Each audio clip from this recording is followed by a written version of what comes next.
The Kansas City T-Bones proudly present T-Bones Baseball on the Air. Members of the American Association of Independent Professional Baseball Clubs and home of Fun Well Done.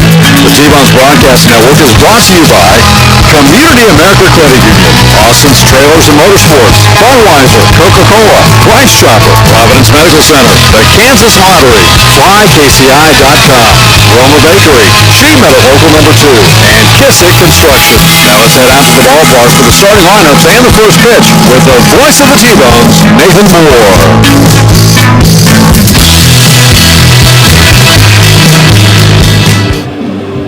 Well, they did it. They actually did it. The T-Bones, for the first time this season, won a third consecutive game and got a sweep last night, and they did it in dramatic walk-off fashion on a big ninth-inning home run by Tyson Gillies, with Kansas City scoring 4 runs in the final 2 innings on Wednesday night. Defeated the Lincoln Salt Dogs by a final of 4-3, completing a 3-game sweep of the first place Lincoln Salt Dogs here at Community America Ballpark. Welcome back to Community America Ballpark. I am Matt Folks, filling in for Nathan Moore here tonight. Kansas City begins another tough series. They do so tonight, a 4-game set, coming up against the Laredo Lemurs, coming in here 43 and 33 overall. They're 4.5 games back in the South, but they're one of the hottest teams right now in the American Association, having won 4 in a row and 7 of their last 10. But they're facing a Kansas City team that really would not die last night. The T-Bones tied the game in the bottom of the 8th, overcoming a 3-0 deficit after a great start for Lincoln starter Ryan O'Sullivan, who cruised the first 7 innings last night, allowing only 3 hits and walking 2. But it was Steven Shackelford that came in the 8th inning, replacing O'Sullivan. He gave up a leadoff single to Vladimir Frias, and then after Shackelford sandwiched a walk to Tyler Massey with strikeouts to Steve Swingle and Jimmy Mojica. With 2 outs and runners at first and second, Brett Wiley singled to center, scoring Frias, putting Kansas City on the board. Massey on that play moved to third base. Jay Blackwood then roped an opposite field single to right that scored Massey from third and Wiley from first, and that tied the game at 3-3. After Kansas City closer Mark Haynes worked around a bases-loaded jam in the top of the 9th, Tyson Gillies jumped on the second pitch he saw from Lincoln closer Evan Reed and charged Reed with his first home run of the season as he launched just an absolute blast to right center for his first home run since July 26th. And as I mentioned, it was the first home run given up by Reed this season in 31 innings. It'll be Josh Hodges going for Kansas City tonight, coming in here 3-6 overall, 4.52 ERA. And for the Lemurs, Jose Navarre coming in here 3-2 with a 2.77 ERA. Here are your starting lineups tonight. First for the visiting Lemurs. Batting first, Cesar Valera. He's at third base. Batting second, the DH, Ty Morrison. Batting third, the newly acquired Burt Reynolds, who we saw earlier this season, playing for Texas here at Community America Ballpark. He's in left field. Batting fourth, Dennis Phipps, the right fielder. Batting fifth at first base, Zane Chavez. J.D. Pulfer is at second base and batting sixth. The center fielder tonight, Brendan Metzger, is batting seventh. Jesus Poso is the catcher, batting eighth. And batting ninth, the shortstop, Alvaro Rondon.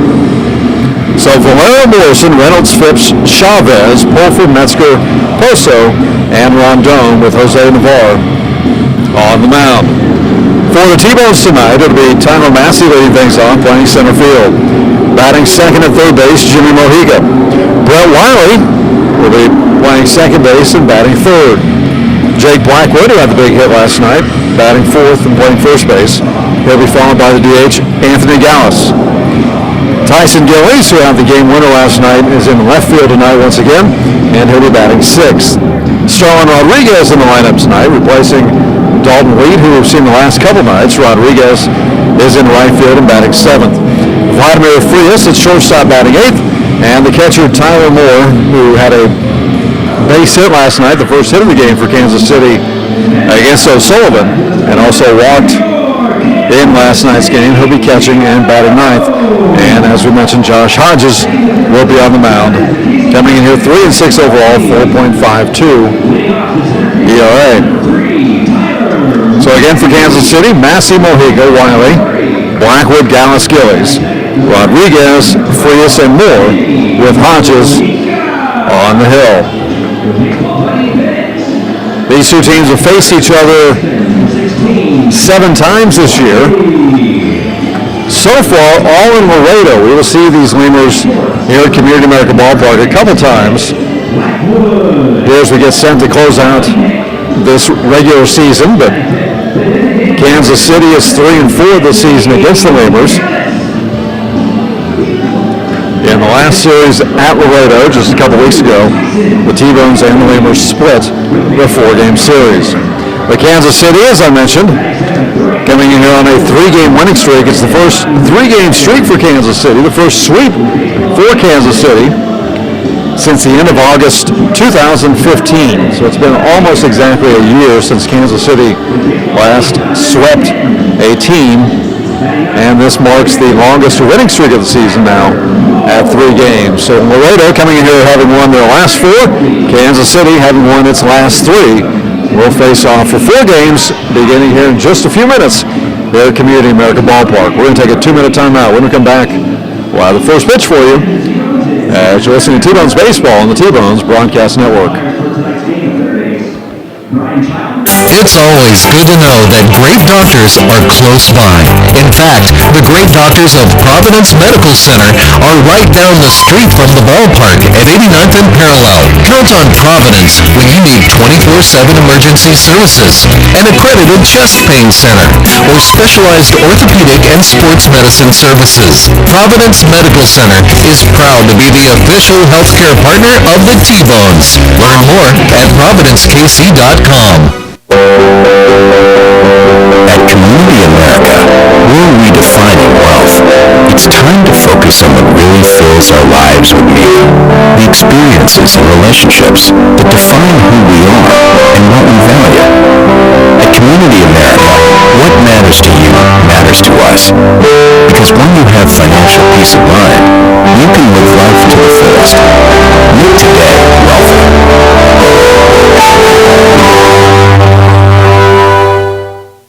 I loved when the ice cream truck came around as a kid, the familiar music and the cool treats on a hot summer afternoon. What's your happy place? How about Frosty Treats Ice Cream Truck at your next corporate or private party? FrostyTreats.com.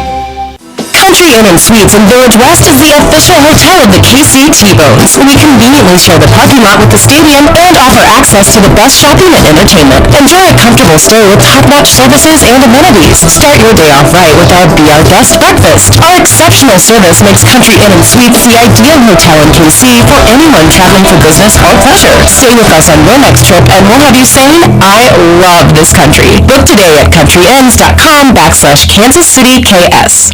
I loved when the ice cream truck came around as a kid, the familiar music and the cool treats on a hot summer afternoon.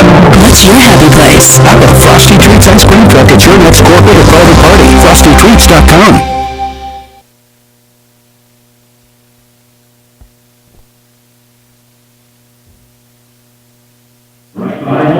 Welcome back to Community America Ballpark. Matt Folks here along with you on a gorgeous, albeit mildly warm night here at Community America Ballpark here in Kansas City today. And it's been an interesting week weather-wise here in Kansas City as we started off this week. The first game of the series, it was about 80 degrees and just absolutely perfect.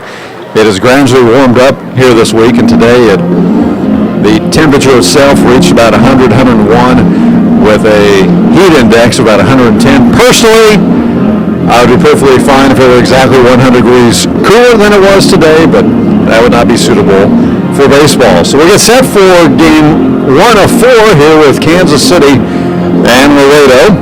And again, for Laredo, it'll be Valera, Morrison, and Reynolds, the first 3 hitters, here to face Josh Hodges. In his last start against Sioux City on August the 6th, Hodges gave up 7 hits, 3 runs, and struck out 5, and 7 and a third innings. Kansas City went on to win that game 6-3. Hodges has faced Laredo this year. He faced them on July 12th in Laredo, allowing 7 hits and 1 run in 6 innings. In one of the 3 games Kansas City has taken from the Lamers this year, as the T-Bones won that one 5-4. Defensively for the T-Bones tonight, they'll be dressed out in their oxblood jerseys, trimmed in black and white. In left field will be Tyson Gillies. Tyler Massey is in center field with Starlin Rodriguez in right. Jimmy Mojica, Vladimir Frias, Brett Wiley, and Jake Blackwood around the horn. Tyler Moore behind the plate, and Josh Hodges. The big 6'7", 235 right-hander delivers the first pitch, and it's in there for a called strike as we're underway here at Community American Ballpark. Kansas City 33-42 overall. Laredo 43-33. As Hodges kicks and delivers the next one to Valera, and it's out of play. Jordan Sandberg behind the plate tonight. Trent Delmont at first base, and Brian Child is in third. So quickly, Hodges ahead in the count, 0-2 to Valera, a 286 hitter. Right-hander against right-hander, and Hodges was spending so much time working in that Valera steps down, now quickly digs back in. Here's the 2-strike pitch. Big swing and a miss. So a great way for Josh Hodges to get started against this very good hitting Laredo team. Designated hitter number 35, Ty Morrison. So the first strikeout, the first out here in the first inning. Brings up the DH, Ty Morrison.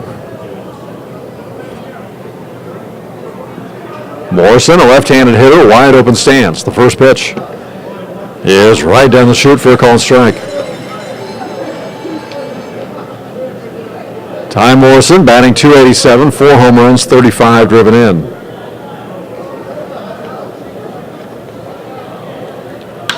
As he lines this one into right field for a 1-out single.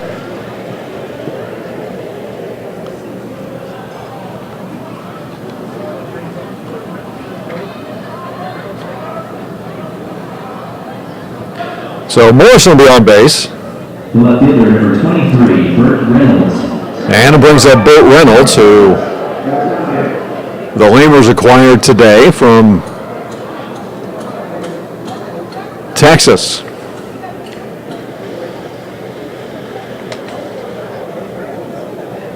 Reynolds 6'1", 220. With Texas batting .261. He is a potential strikeout, as we saw really during that first series with Texas here at Community American Ballpark back in May. In 68 games, Reynolds, check that, in 68 games, he has 68 hits.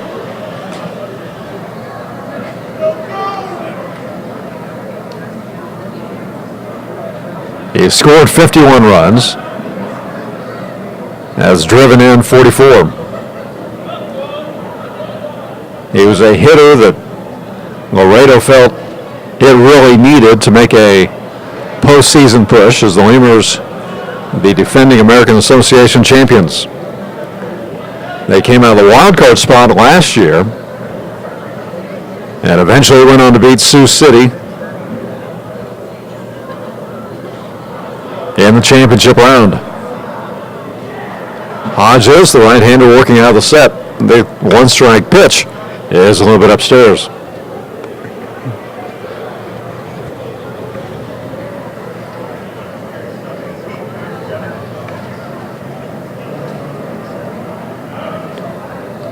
Reynolds began his professional career in 2008 at the age of 19 in the Tampa Bay organizations. He takes a big swing and a miss at this one. The Nationals drafted him in 2006 at the age of 17 in the 30th round.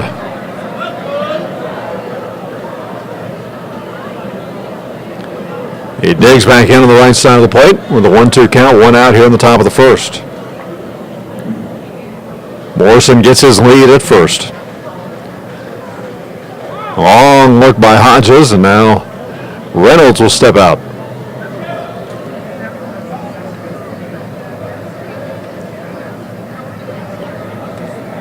Reynolds spent 2011 through 2013 in the Can-Am League and the Atlantic League. As the next pitch is popped up, it goes back over our heads.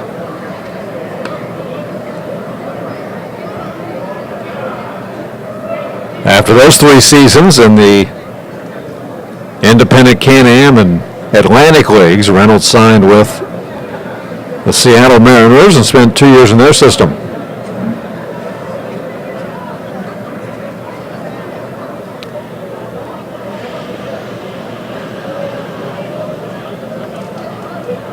There's the 1-2 once again, just a bit outside. Burt Reynolds is at least this Burt Reynolds. And here's your Seattle Mariners tie. He is the cousin of Robinson Cano. He is a cousin, we will say, of Robinson Cano. I'm guessing Robinson Cano has more than one cousin as this pitch, or throw around over to first. Morrison dives back safely. Just underway at Community Medical Ballpark. Hodges quickly struck out the leadoff batter Valera before giving up a base hit to Morrison. And now it's taken a day and a half to get through Burt Reynolds. As the next offering to Reynolds is way inside. And the count goes full.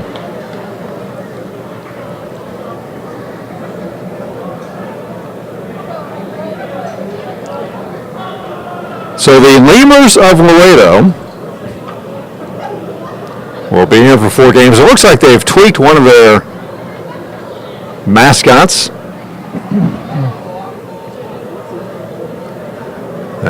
Payoff pitch is fouled back and out of play, and Morrison was going on the pitch, so he'll have to head back to first.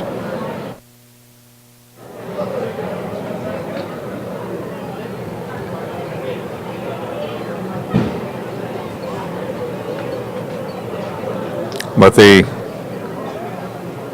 mascot they have on the board is a lemur holding a bat in his tail. Here's the payoff pitch. It's low and away. So after getting a quick 3-pitch strikeout to Valera, Hodges gave up a single to Morrison, and now he walks Burt Reynolds, giving the Lemurs 2 on now with just 1 out. And it brings up the right fielder, Dennis Phipps.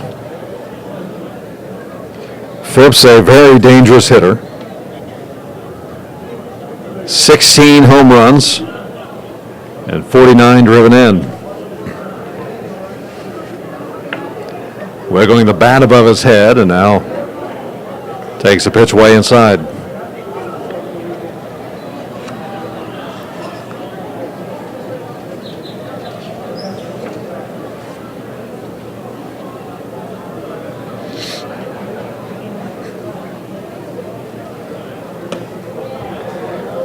Big swing on this. Phipps is 3rd in the league right now with 16 home runs. First in the league is the man on first base, Burt Reynolds. He has 23.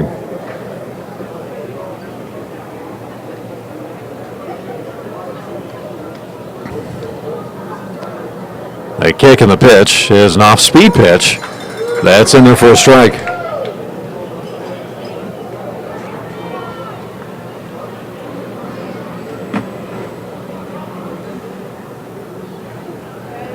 So it's 1-2 to Phipps, a .278 hitter.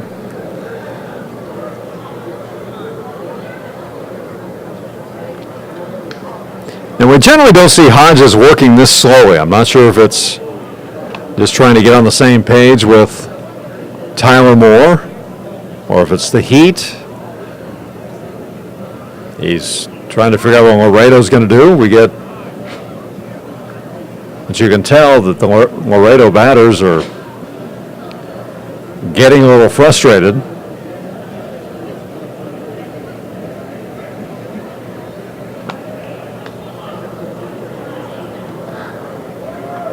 We'll put it this way, Hodges has thrown 16 pitches and we're approximately 11 minutes into this game.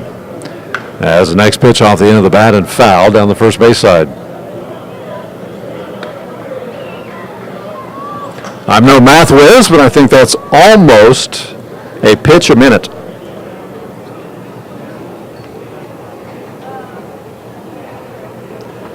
First and second for the Lamers, top of the first, no score.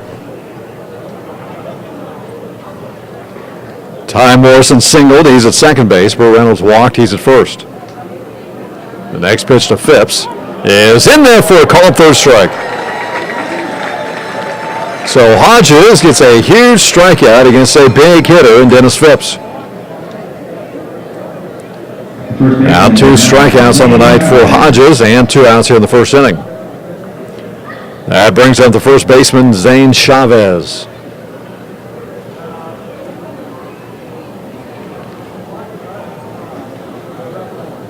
Chavez, a .271 hitter, 5 home runs, 30 RBIs.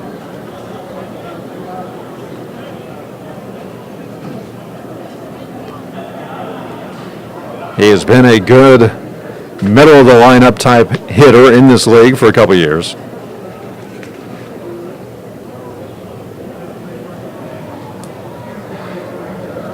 He was actually drafted by Kansas City in the 19th round of the 2005 Major League Draft. As this pitch is high and away to Chavez.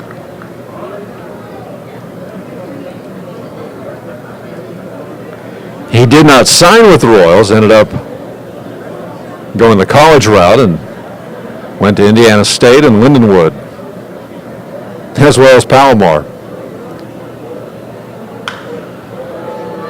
As he fouls this one into the seats.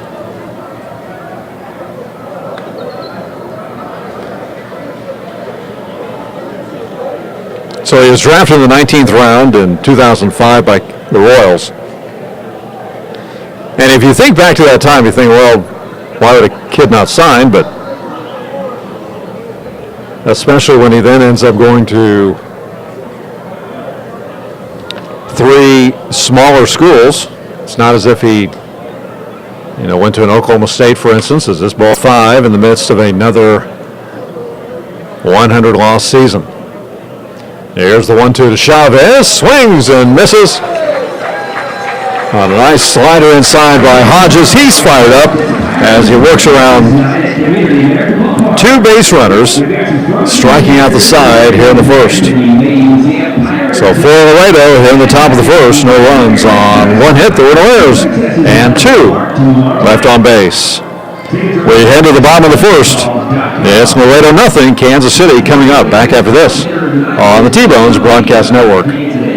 No matter how large or small your digging project may be, no matter how urban or rural, you must always call 811 before any digging project. 811 is our national one-call number, alerting your local utility companies to come out and mark any lines they have near your dig site. So before you do this, or this, make sure you do this. For digging projects big or small, make the call to 811, brought to you by Common Vandalize. It's always good to know that great doctors are close by. In fact, the great doctors of Providence Medical Center are right down the street from the ballpark at 89th and Parallel. Count on Providence when you need 24/7 emergency services, an accredited chest pain center, or specialized orthopedic and sports medicine services. Providence Medical Center is proud to be the official healthcare partner of the T-Bones. Learn more at providencekc.com.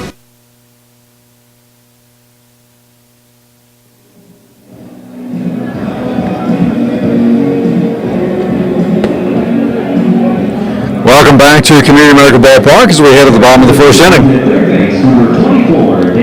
Laredo unable to score in the top half of the first inning after getting a couple runners on with just 1 out. Josh Hodges striking out the side in the top of the first. So we go to the bottom of the first. And we'll see what Tyler Massey, Jimmy Mojica, and Brett Wiley can do against Jose Navarre.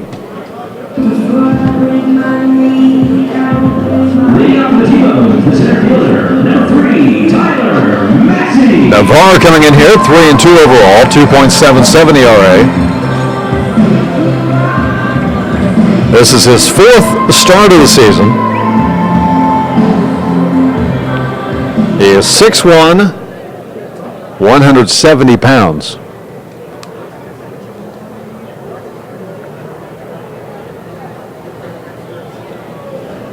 A right-handed pitcher against Massey, the left-hander. As the first pitch to Massey is going away. Massey had a pretty slow night last night. He was 0 for 3 on the game, but he did have one big at bat, that coming in the 8th inning last night, as he fouls this one back to the screen. With Vladimir Frias on first base with a single in the 8th inning, after Steve Swingle, who was pinch hitting for Tyler Moore, struck out. Massey walked. He eventually came in to score the second run of the night, the second run of the inning, on a base hit by Jake Blackwood. On that hit, Brett Wiley scored. As Massey lines this one towards center, it's going to drop in front of Metzger for a leadoff single here in the bottom of the first for Kansas City.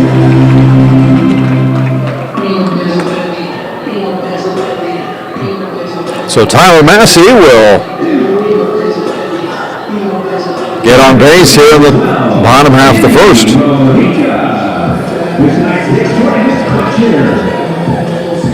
But that two-run single by Blackwood tied the game at 3-3, and then the T-Bones ended up winning it on a leadoff walk-off home run by Tyson Gillies in the bottom of the 9th. So the first pitch to Jimmy Mojica misses down low. Mojica batting .302, 1 home run, 10 driven in. He went 0 for 4 last night with a couple strikeouts and a couple groundouts. And on the right side of the plate, wide open stance. The right-hander Navarre kicks and delivers, and it's right down the chute for a called strike. So it is Throwdown Thursday here at Community America Ballpark. And after the game, it is Championship Midget Wrestling. As a throw over to first, Chavez doing a great job of scooping Navarre's low throw, and you could tell Navarre went over and thanked him for it. As with Massey's speed, for how hard Navarre threw that over to first, if that gets through the legs and ricochets off the tarp, Massey's at third base with no problem. Another throw over to first, and Massey dives back safely. Massey tied with the team league with 14 stolen bases. He is tied with Vladimir Frias. The kick and the pitch is inside.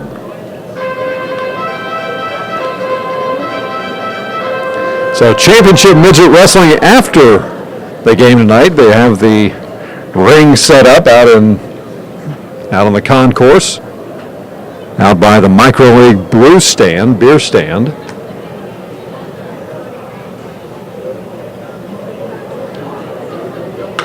As Mojica grounds this one, the second baseman Pulfer goes to second for one, back to first in time for a 4-6-3 double play.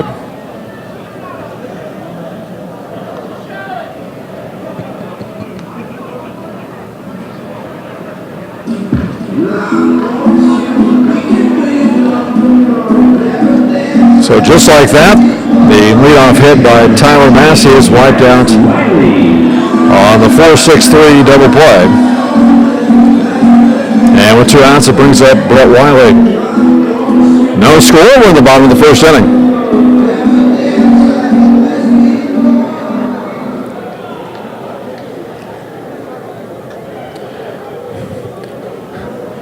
Brett Wiley leading Kansas City with a .327 average. As this one's in there for a strike.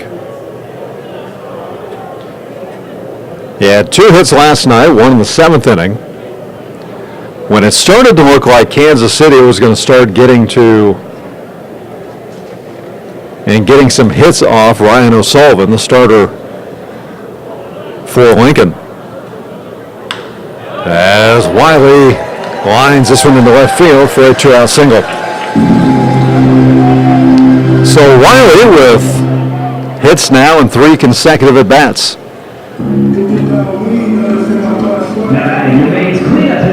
His second hit last night in the 8th inning is what brought in Frias and put Kansas City on the board. But then, as impressive as that was watching Wiley scoot around the bases from first and scoring on a hit toward the right field corner by Blackwood.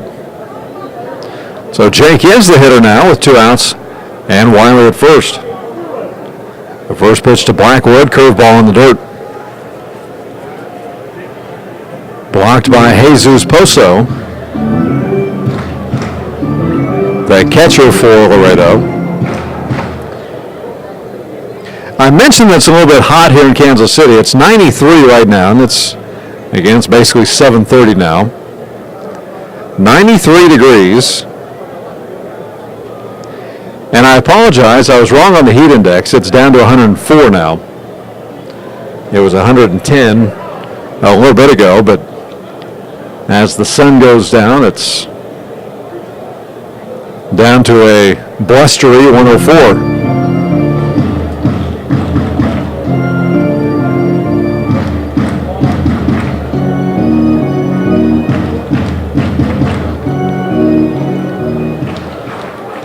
It is supposed to cool off this weekend, so we hope you will get your tickets at tbonesbaseball.com and come out and see one of these games this weekend as Blackwood fouls this one back and out of play. It's 1-1.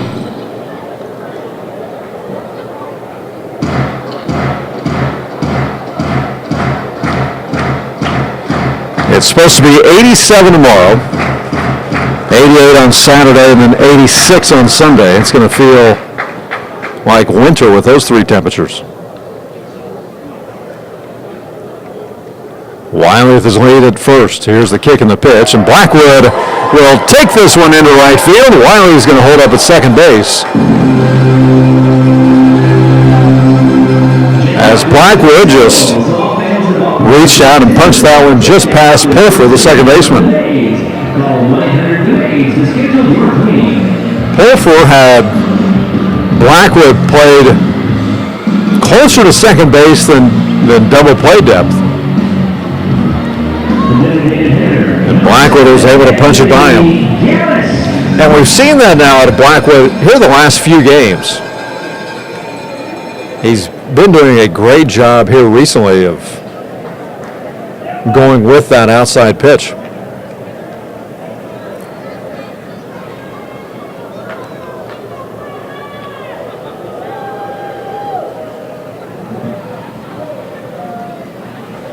So the runners at first and second for Kansas City with 2 outs. It brings up the DH, Anthony Gallus. Big swing and a miss.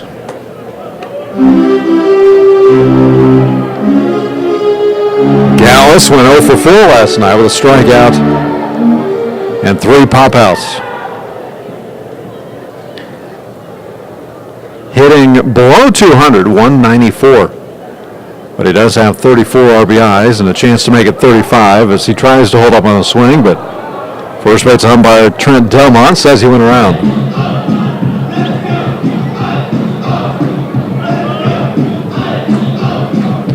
Two outs from the bottom of the first inning, no score. Laredo had 2 on in the top of the first with 1 out. Were unable to score. Kansas City getting their 2 on with 2 outs. The kick and the pitch is in the dirt. It gets away from the catcher. Wiley's going to try to advance and be thrown out at third. And no argument there as the play really wasn't that close as the ball did not get that far away from Poso. So Anthony Gallus will be leading off the second inning for Kansas City as Brett Wiley will be out 2-5 for for out number 3, and Kansas City wastes an opportunity here in the bottom of the first. We go to the second, no score. Back after this on the T-Bones Broadcast Network. Country Inn and Suites in Village West is the official hotel of the KC T-Bones. We conveniently share the parking lot with the stadium and offer access to the best shopping and entertainment. Enjoy a comfortable stay with top-notch services and amenities. Start your day off right with our Be Our Guest breakfast. Our exceptional service makes Country Inn and Suites the ideal hotel in KC for anyone traveling for business or pleasure. Stay with us on your next trip and we'll have you saying, I love this country. Book today at countryinns.com/Kansas City KS. No matter how large or small your digging project may be, no matter how urban or rural, you must always call 811 before any digging project. 811 is our national one-call number, alerting your local utility companies to come out and mark any lines they have near your dig site. So before you do this or this, make sure you do this. For digging projects big or small, make the call to 811, brought to you by Common Vandal Lights.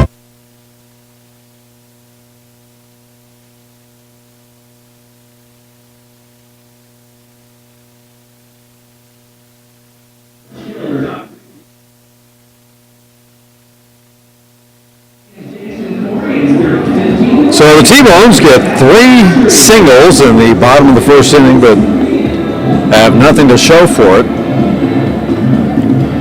So we go to the second inning in a scoreless game here at Community America Ballpark. And now I'm not sure there's Pete Incaviglia, the manager for Laredo, complaining about the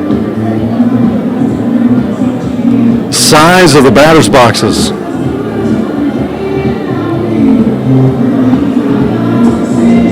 So the Brian Child, third base umpire, comes in. He's measuring things, and now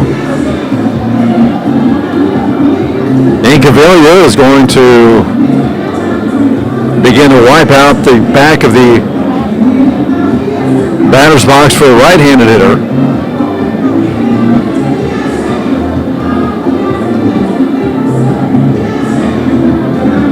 John Mazzarelli and Pete Incaviglia both complaining, albeit different complaints, to home plate umpire Jordan Sandberg.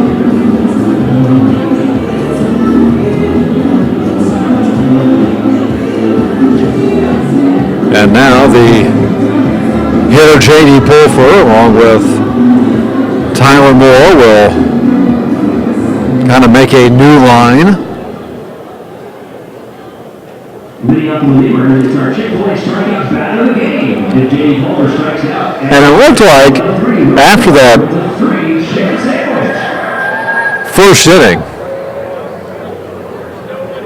it looked like the first base coach, Abel Nieves, was saying something to Jordan Sandberg, pointing to home plate after Chavez struck out, ending the inning, as the first pitch from Hodges is inside to Pulfer.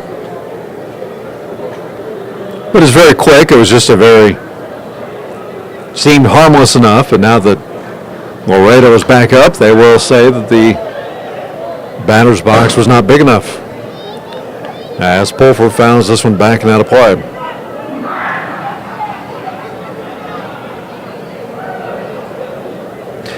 So essentially, they're saying that the pitches from the 6-7 Hodges just getting in there too quickly on him, as this off-speed pitch is along the way, and Hodges behind in the count, 2-1 to Pulfer. J.D. Pulfer batting .253, 7 home runs, 47 driven in. Swings and lifts this one high, but it's going to go into the seats behind the Kansas City dugout. So in case you can't tell, Pulfer is the Chick-fil-A strikeout batter of the game tonight. So now with a 2-2 count, the fans will begin to get into this one a little bit more.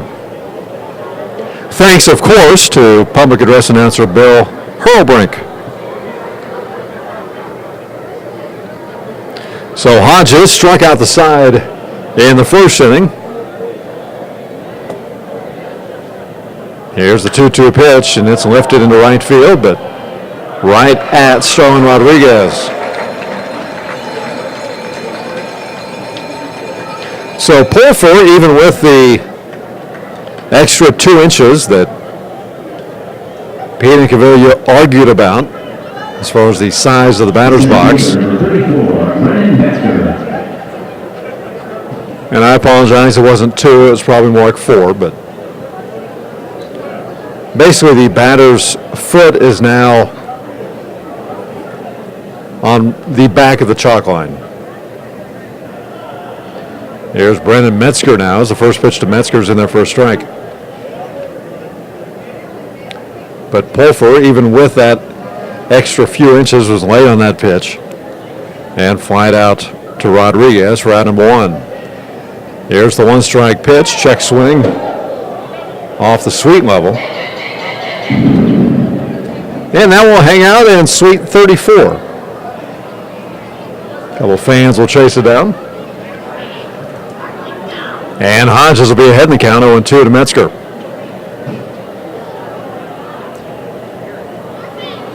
Whether by design,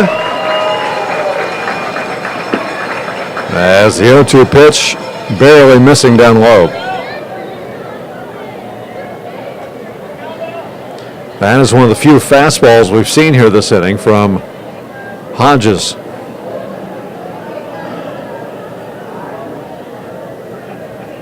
Here's the windup in the 1-2. Fastball that's a little bit inside. You can tell Hodges wanted that call. And it's even up 2-2 as the Kansas City dugout giving home plate umpire Jordan Sandberg a hard time. Here's the 2-2. Fouled back to the screen. And I say give them a hard time. They're all kind of laughing, and Sandberg seems to be having a good time with it. Unlike last night where home plate umpire Scott Shores irritated both sides quite a bit. So the count 2-2 now to Metzger. Hodges wheels and deals the 2-2 pitch, and this one's inside. No score, top of the second inning. The Lamers with 1 hit, the T-Bones with 3. Hodges with the payoff pitch to Metzger. Is lifted deep into right field, but that one's going to hook foul by about 30 feet.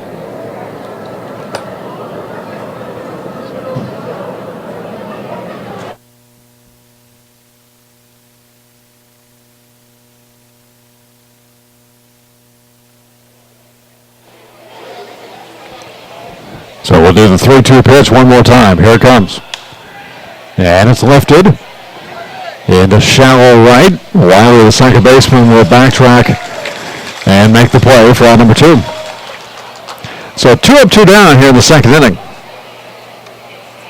And it brings up Jesus Poso, the catcher. Now I have not seen Poso up close, but his nickname, you ready for this? His nickname with the Lemurs is Panda. As this one's in there for a strike. And as the story goes,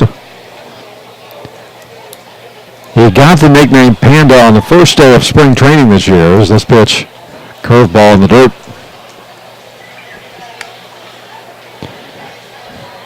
He got the nickname on the first day of spring training. He walked in. This was his new team. And I believe it was J.D. Pulver saw him. And as he one-hops this one to Wiley. In the grass, Wiley makes the throw for out number 3. But we'll come back to Poso. We'll be talking about him plenty here tonight. As Hodges, after the discussion of the size of the batter's box, and now he has a quick little chat with Home plate umpire Jordan Sandberg talking about the height of the strike zone. But Hodges will get a 1-2-3 inning here in the second. No runs, no hits, no errors. Nobody left on. We go to the bottom of the second. No score. Back after this on the T-Bones Broadcast Network. It's always good to know that great doctors are close by. Providence Medical Group has offices in Bonner Springs, Basehor, Tonganoxie, Lansing, Leavenworth, and KCK. That's why we're the go-to community hospital in the region. If you're a T-Bones fan, count on the medical team that takes care of your team. The great doctors of Providence Medical Center, just east of the ballpark at 89th and Parallel. Learn more at providencekc.com. Heathwood Oil Company was the first independently owned oil company in Kansas City, and they're now one of the oldest continuously family-owned oil companies in the Midwest, featuring Citgo lubricants. With a current bulk storage capacity of over 250,000 gallons, they have the products you need. Let Heathwood and Citgo design a Citgo lubricants program to reduce cost and increase production. Call 913-321-1764 or email sales@heathwoodoil.com. Heathwood and Citgo, your lubrication specialist since 1926.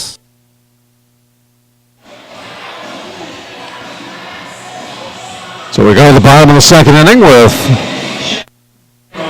no score here at Community American Ballpark. Matt Folks here along with you, filling in for Nathan Moore, who will be gone tonight and tomorrow night. He'll be back with us, or should be back with us, on Saturday. So Anthony Gallus will lead off the second inning for Kansas City. Gallus was at the plate against Navarre when a ball got away from Poso, but only just a couple feet in front of Poso. But Wiley at that point had already committed to running to third and just kept going and was out by a country mile.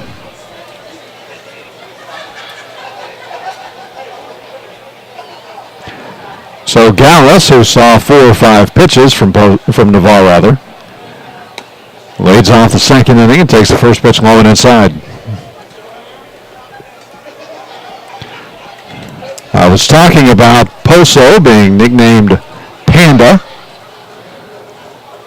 as the 1-0 pitch swung on and missed. The catcher for Laredo, his first day of spring training. And again, I believe it was J.D. Pulfer. First time he saw Poso.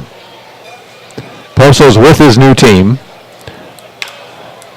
As Gallus taps this one down the third base side, Valera will pick it up but will not have a throw to first base.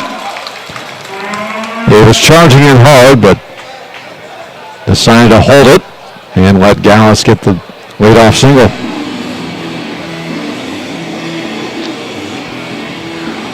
So Kansas City with its 4th hit of the night, and brings up last night's hero, Tyson Gillies. Gillies last night in the 9th inning, bottom of the 9th, after Mark Haynes worked around a bases-loaded jam. In the top of the 9th, Gillies led off the bottom of the 9th for Kansas City. On the second pitch he saw from Evan Reed, he smacked it over the American Family Insurance sign in right center, giving Kansas City a 4-3 win in the sweep of the Lincoln Salt Dogs. So on the first day of spring training, I'm going to get this story out. J.D. Pulfer saw Poso and said, "You might look like Pablo Sandoval."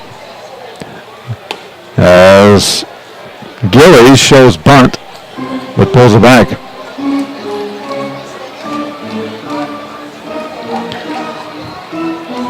Pablo, nicknamed Panda. Royals fans remember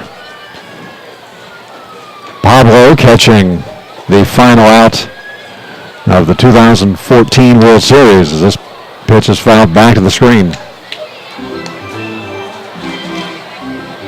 And Poso thought, you know what, I don't mind that nickname, that's pretty good. And so he has insisted on being called Panda ever since day one of this 2016 season.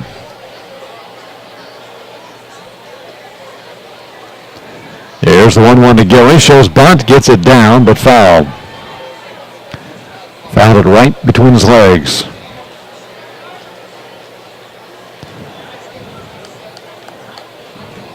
So Gillies with a 1-2 count will be swinging wide. Gillies singled in the 7th inning last night, then had the home run in the 9th. He went 2 for 4 in last night's game. It was throw over to first, but Gallus dives back safely.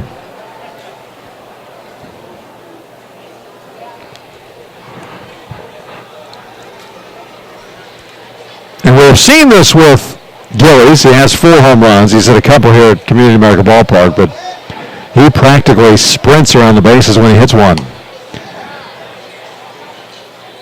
And he did that last night.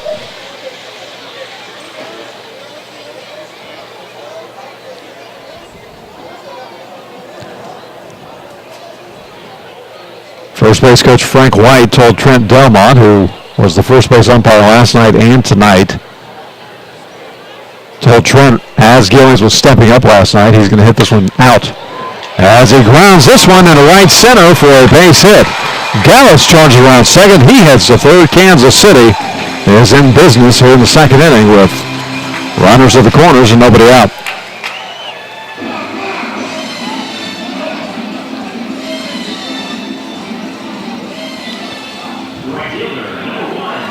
So 4 consecutive singles for Kansas City hitters now. 2 ending the 1st inning, 2 leading off the 2nd. And Tyson Gillies has now had hits in each of his last 3 at-bats. Brings up Starlin Rodriguez. Rodriguez in on the right side of the plate. 18 driven in this year. Chance to make it 19 and give Kansas City a 1-0 lead here in the bottom of the 2nd inning. Anthony Gallus at third base. Tyson Gillies at first.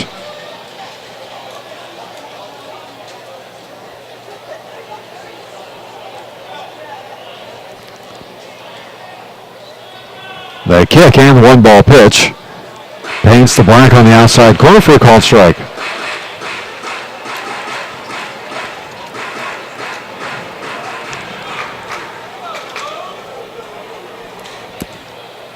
It's been a couple of days since we've seen Rodriguez. Did not play during the Lincoln series.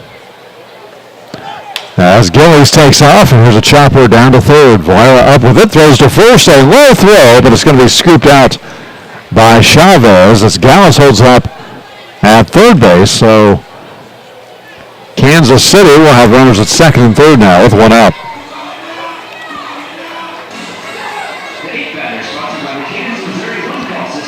So a 5-3 putout. Gillies goes to second. And Anthony Gallus holds up at third. So with 1 away, it brings up Vladimir Frias.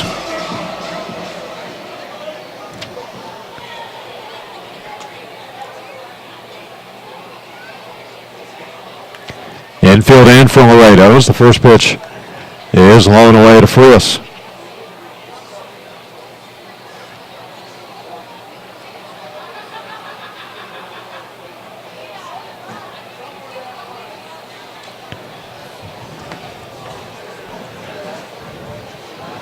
On for Kansas City. A base hit would give them a 2-0 lead as this pitch way high and outside from Navarre.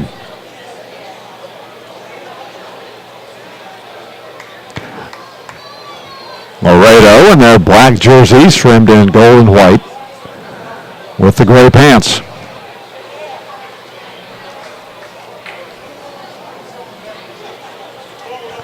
The next pitch to Frias is on the outside part of the plate for a called strike.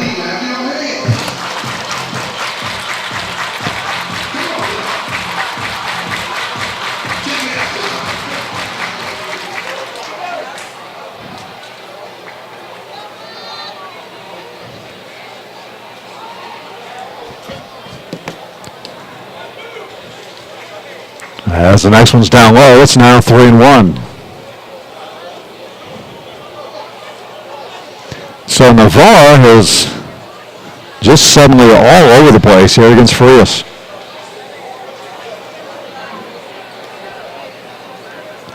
Frias, a switch hitter, batting left-handed.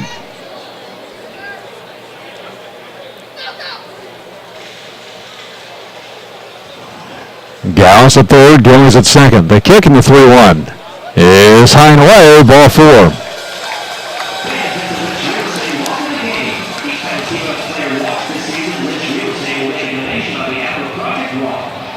So Kansas City has had 6 base runners in the first 2 innings. This is the first walk given up by Navarre. And the bases will be loaded for the catcher, Tyler Moore.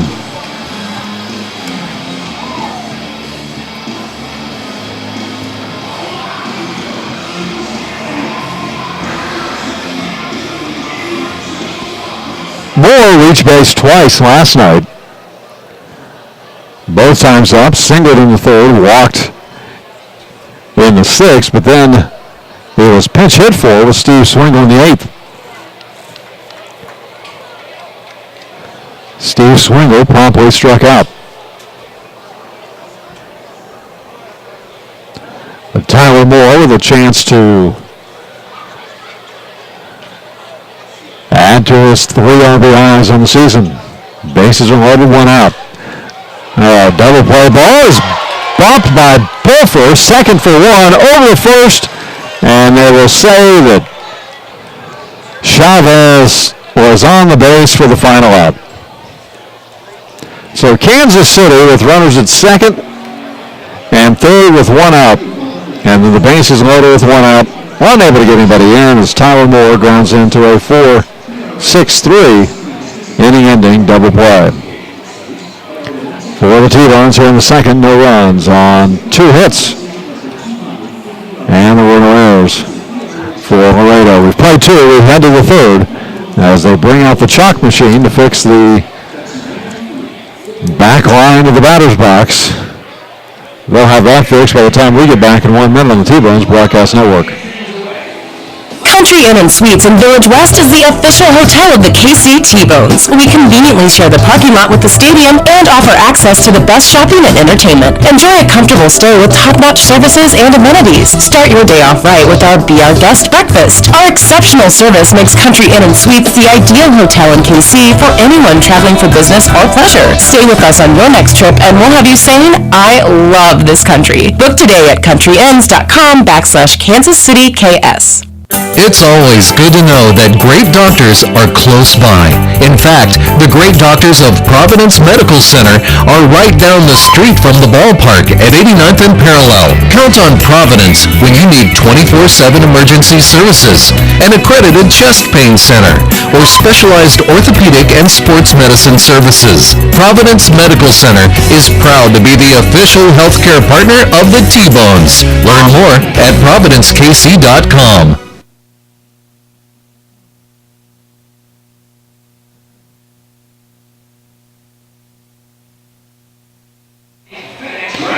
Well, I lied. I don't like lying, so I apologize, but they were not done. They're still fixing the batter's boxes. Essentially, they moved them back. So it wasn't that they were too short. It was that they were up too far. So the grounds crew staff getting that fixed, and Josh Hodges will now go through his warm-up pitches.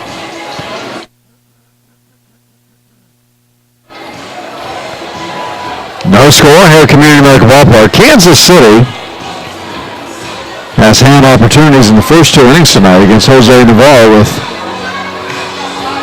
a base-running blunder ending the first inning.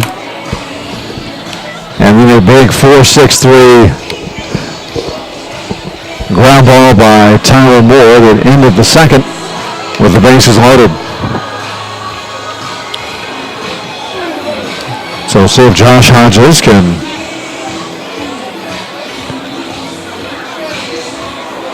keep up what he did in the top half of the second inning.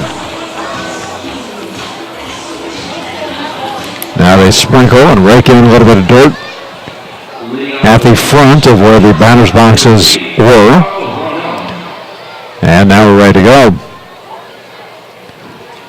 Alvaro Rondon, a switch hitter, will lead things off for Laredo. The number 9 hitter in the lineup digs in on the left side of the plate and immediately calls time. Now he's complaining about something in the batter's box.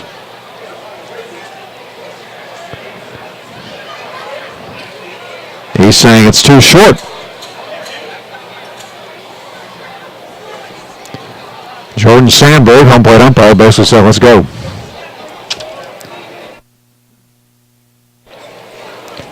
Probably said something to the effect of, I'm not going to call you out if you step on the front line. Here's the 1-ball pitch. Fouled back off the screen.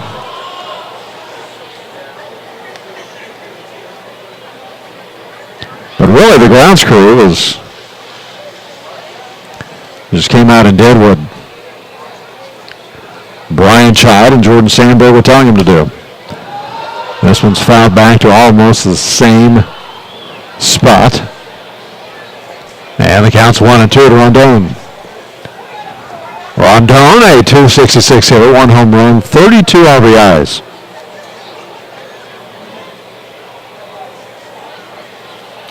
Here's the windup of the 1-2. On the ground, up the middle. Wiley backhands it. Thought about handing it off to Frias and then throws it himself to first, but just a little bit too late to get Rondon.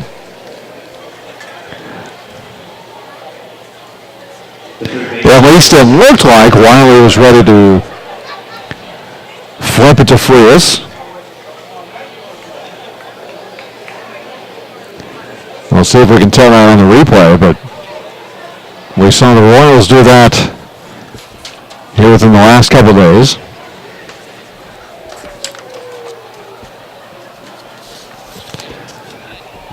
But instead, it will be a leadoff single here in the third for Rondon.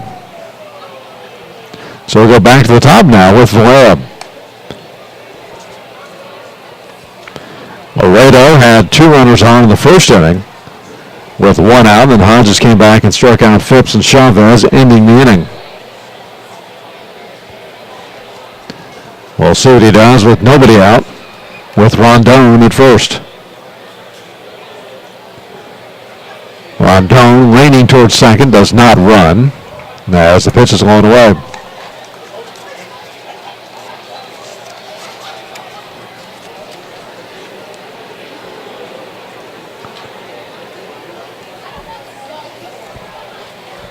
Rondon is a stolen base threat. He's second on the team with 15. As the next pitch is blown away, now you can tell Hodges with that one a little bit upset with himself.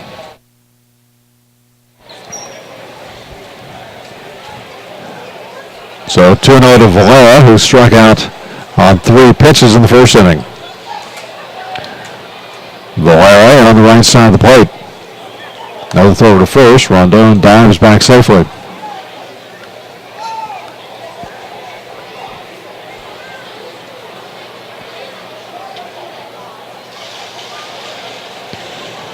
No score, top of the third, nobody out. Middle infield, tumble play depth for Kansas City. The kick and the pitch is on the outside part of the plate for a called strike.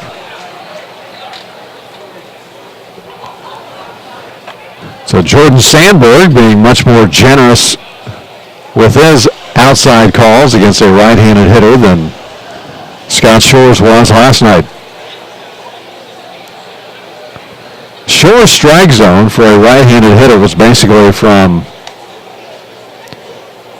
the white on the inside part of the plate to about 3/4 across the plate.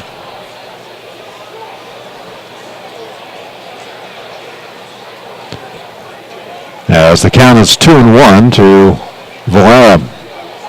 And on the right side of the plate, Hodges, the right-hander, comes set. The kick and the 2-1 pitch. It's fouled back and over our heads. So it's even up now. 2-2 to Valera. Valera, the second best hitter on this Lemur team, at 284. 11 doubles, 2 triples, 4 home runs.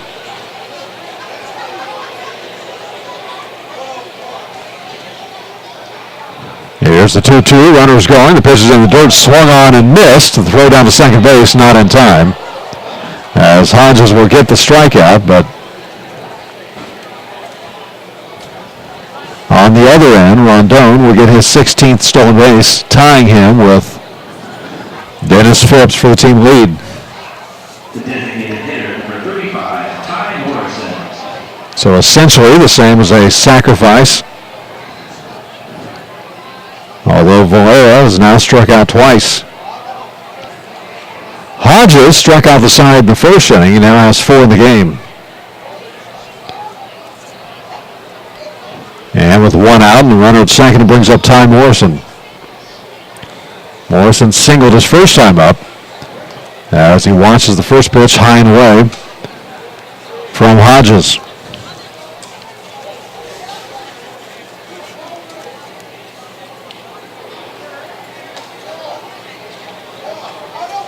Hodges started the season with Joplin. Came to Kansas City in a trade on July 7th, a trade that sent Brandon Tierney to Joplin, as this one's in there for a strike. He went 2-4 in 8 starts with a 5.44 ERA for the Blasters.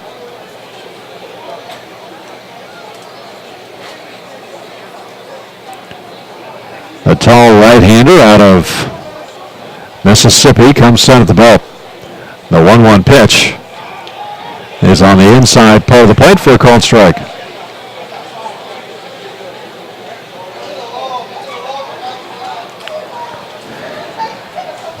As we were leaving Winnipeg a couple weeks ago, I had a Elvis shirt on and had mentioned Hodges saw it and immediately, as Rondon got a little bit too far off second base, Vladdy will start to hold him on, and Hodges steps off the rubber. But Hodges saw it immediately and started unexpectedly to me, especially for a kid who's 26, big swing and a miss, gets away from Moore. The runner will advance to third base, but as Moore throws down to first to complete the strikeout.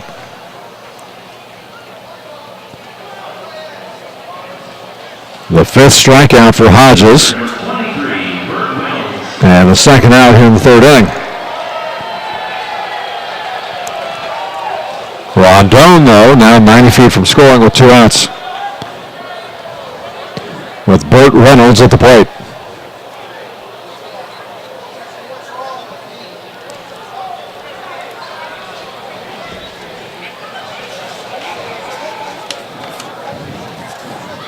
But Hodges immediately started to tell me that he is from a little town in Mississippi. First pitch swung on and missed. He's from a town called New Albany, Mississippi, which he immediately started telling me is basically a, for lack of a better term, a suburb of Tupelo, Mississippi, where Elvis was born. And he said he used to play in a park right next to where Elvis was born, and as this pitch is in the dirt, it's 1-1. So we shared that a little bit because I have been to Tupelo, shockingly to some of you, I'm sure. Definitely not shocking to others. But he was very proud that he lived near Elvis's birthplace. Which, of course, for a 26-year-old kid, that makes me proud to hear a youngster saying that as this ball is lifted high in the center field. Massey waits for it, camps on and pulls it down for the final out of the inning. So a big couple strikeouts here for Hodges He's able to work around the leadoff single to Rondon and get out of the third inning unscathed. No runs, one hit, no errors, and one left on. We go to the bottom of the third. No score, Community America Ballpark. We're back after this on the T-Bones Broadcast Network. At Community America, we're redefining wealth. It's time to focus on what really fills our lives with meaning. The experiences and relationships that define who we are and what we value. At Community America, what matters to you matters to us. Because when you have financial peace of mind, you can live life to the fullest. Make today wealthy.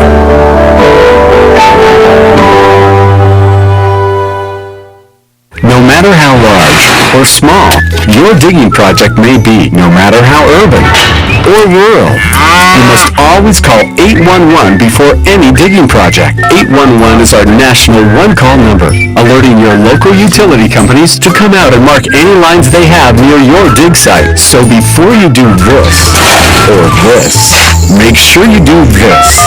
For digging projects big or small, make the call to 811, brought to you by Common Vandal Lights.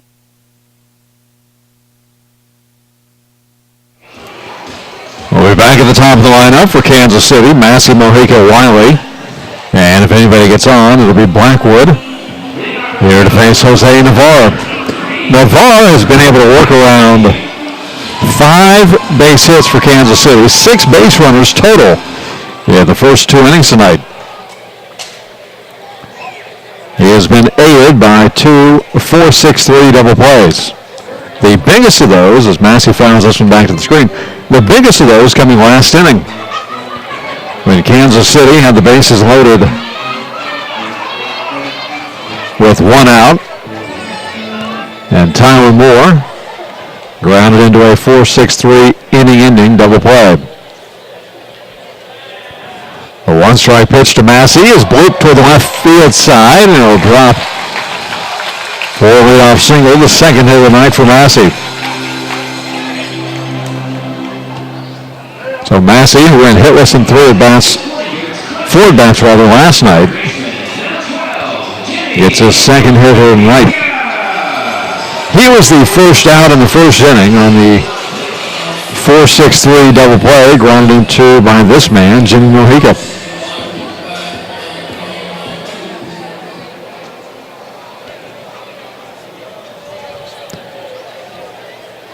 Mojica went 0 for 4 last night. His average is now dipped below 300 at 296.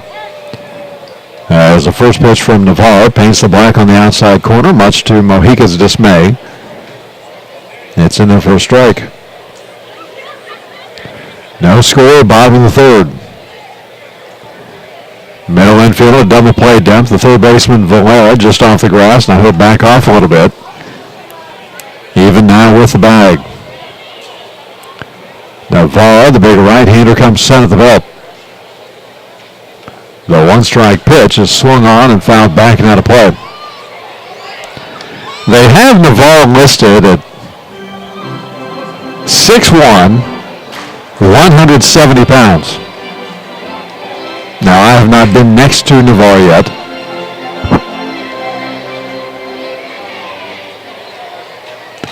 But I have a slight feeling that those numbers are slightly off. Here's the 2-strike pitch to Mojica, grounded sharply to the first baseman Chavez, who goes to second for 1, and they will not have a play at first, as there was almost a little bit of confusion as Chavez came back to the bag as Navarre was going to the bag.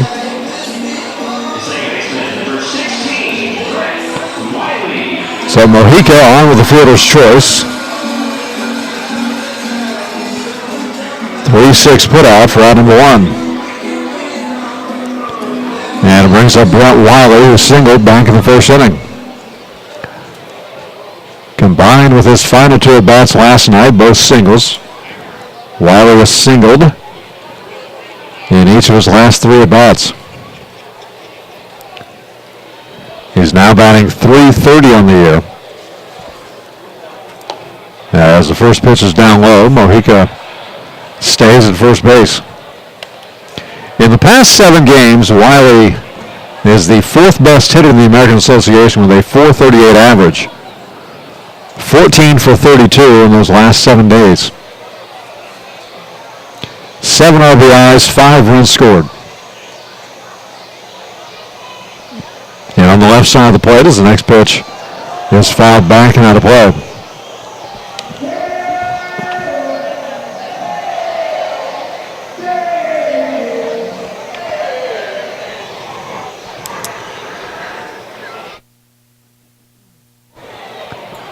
So we count now 1-1 to Brett Wiley. Wiley has 5 home runs, 37 RBIs. Signed with Kansas City out of the Cardinals organization earlier this year. Here's the 1-1 on the outside corner for a called strike.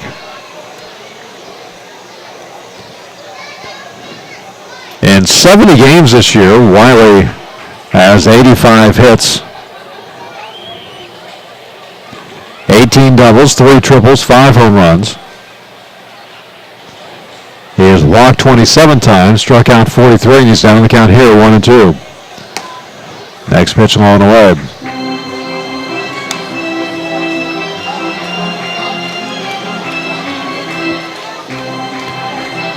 He leads Kansas City with a .477 slugging percentage.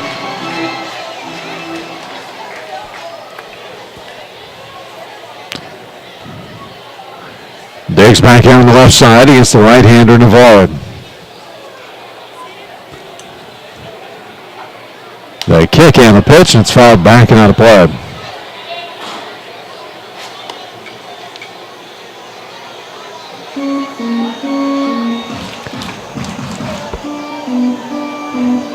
Yeah, I'm pretty sure Navarro is not 6'1", 170. A couple moments ago, he was standing next to first baseman Zane Chavez, who is listed at 5'10", 205.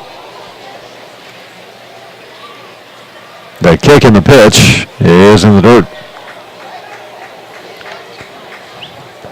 Navarro towered over Chavez.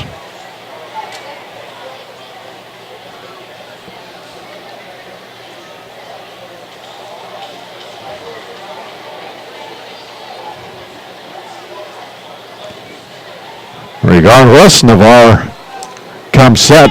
Mojica's running. The ball is tapped in front of the plate. Navarro's only play will be to first. And he will make that there to Chavez for out number 2.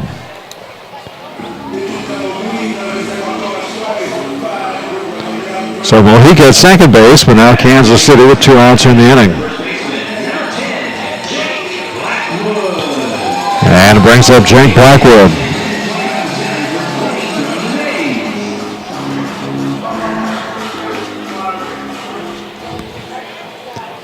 Blackwood went 1 for 4 last night.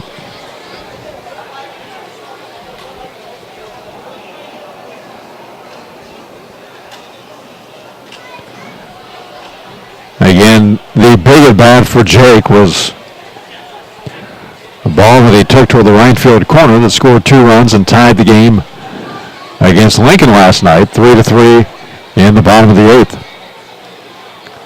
He digs in now on the right side of the plate.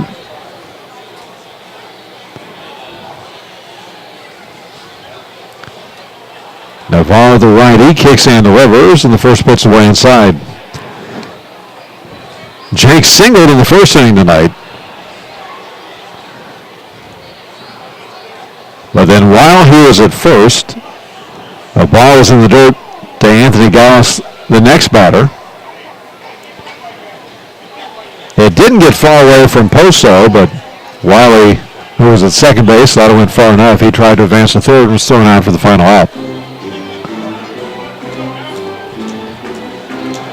No runs, 2 hits, no errors for the Lamers. No runs, 6 hits, no errors for Kansas City.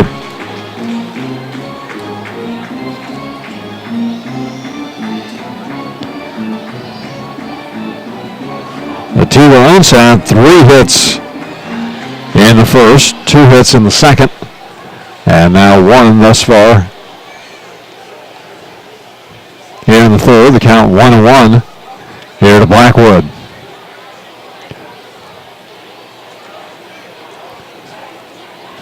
The 1-1 pitch, fastball upstairs. Blackwood, born in Charleston, South Carolina.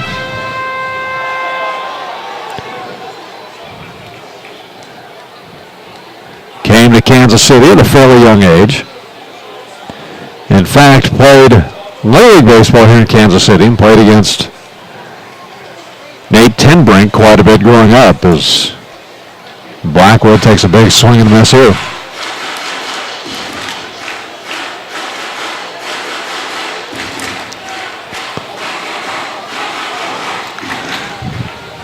Those two played on a couple of All-Star games, All-Star teams together. Played against each other quite a bit before becoming teammates for the first time here last year. Here's the 2-2. Big swing and a miss. So Blackwood will go down on strikes, ending the third inning. That'll be the first strikeout of the night for Navarre, the third out here in the third. For Kansas City, no runs on one hit. There were no errors, and the T-Bones leave one on base. We've played three. We head to the four. Scoreless here at Community America Ballpark. We're back after this on the T-Bones Broadcast Network. At Community America, we're redefining wealth. It's time to focus on what really fills our lives with meaning. The experiences and relationships that define who we are and what we value. At Community America, what matters to you matters to us.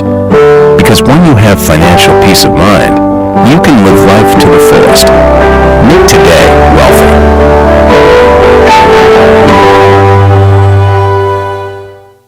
It's always good to know that great doctors are close by.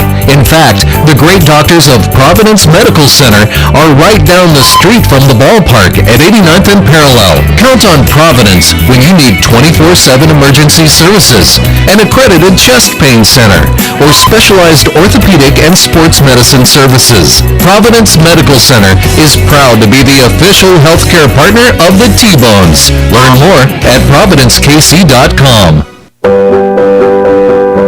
At Community America, we're redefining wealth. It's time to focus on what really fills our lives with meaning. The experiences and relationships that define who we are and what we value. At Community America, what matters to you matters to us. Because when you have financial peace of mind, you can live life to the fullest. Make today wealthy.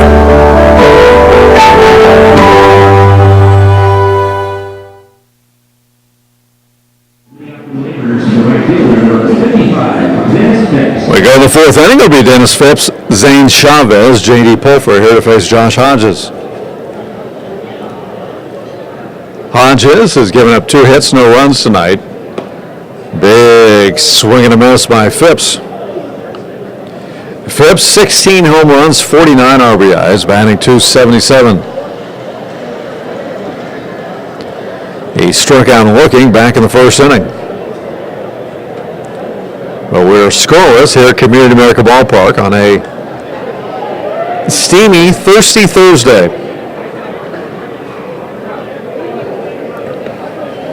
If you're over the age of 21 and you are a person who enjoys adult beverages, this would be the place to be tonight. Here's the 1-1 pitch. A little bit outside to Phipps.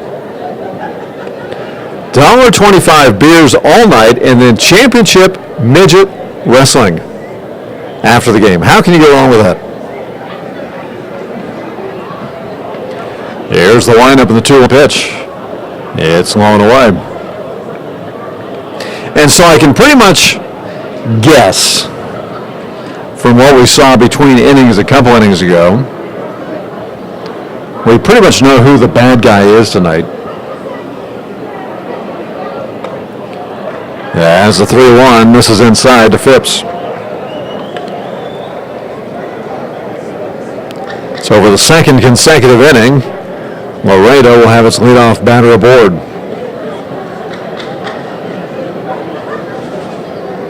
That'll be the second walk given up tonight by Hodges. And with one on, nobody out, it brings up the first baseman, Zane Chavez. Chavez struck out swinging, ending the first inning.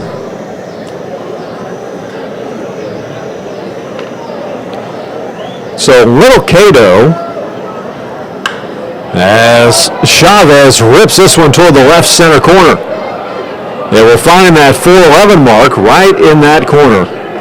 And Laredo will score a run and take a 1-0 lead here in the fourth inning on the RBI double by Zane Chavez.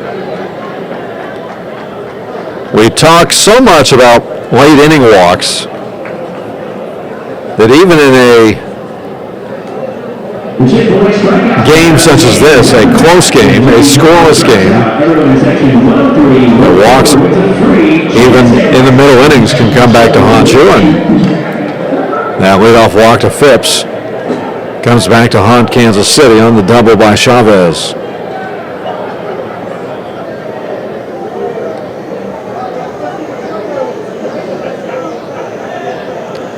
So a runner at second base, 1-0 now in favor of the Lamers. J.D. Poe for the batters. The first pitch is upstairs. And with that, catcher Tyler Moore will go and chat with his pitcher Hodges. Kansas City's bullpen, for the most part, somewhat rested.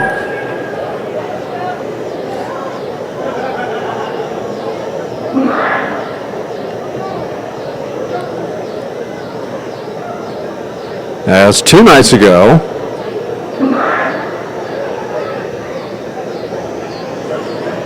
we saw Sunday starter Mike Kickham throw 8 beautiful innings. Last night, Cooper went 6 2/3. As this pitch to Pulfer swung on and missed.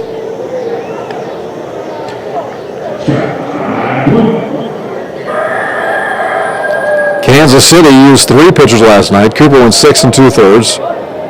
Yabalo went 1 1/3, and then Haynes dramatically shut down the Salt Dogs in the 9th. Now the drama part of that, as this pitch is upstairs, the drama part of that was brought on by Haynes himself, as he gave up a base hit and then walked 2.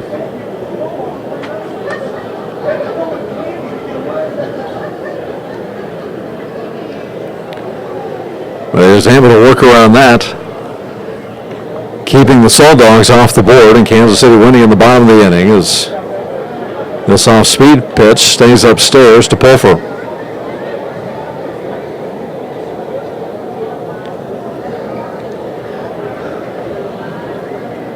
So Hodges, who had faced 5 in the first, 3 in the second, and 4 in the third, is struggling to find his control here in the fourth. Here's the 3-1. Lifted toward the left center corner. Coming in hard, both Gillies and Massey. And they will say that both of them dove. I need to see this one again on replay. Both of them dove. It was hard to tell if either of them caught it.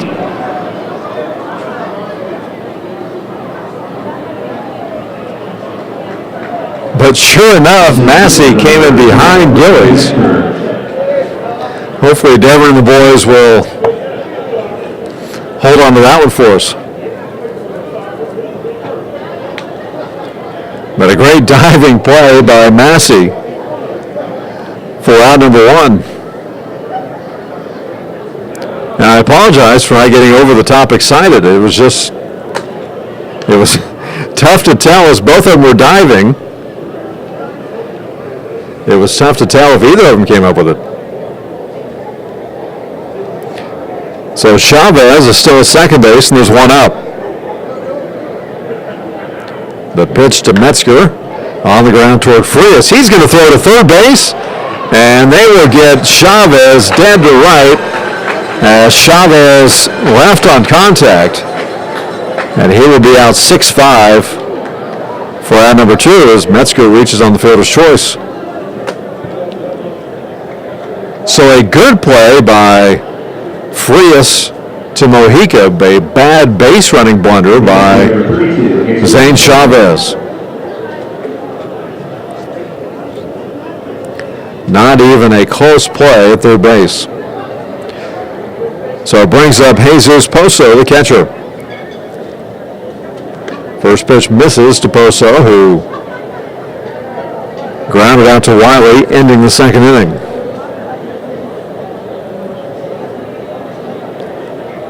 So 2 nice defensive plays by Kansas City has helped Hodges out quite a bit here in the fourth.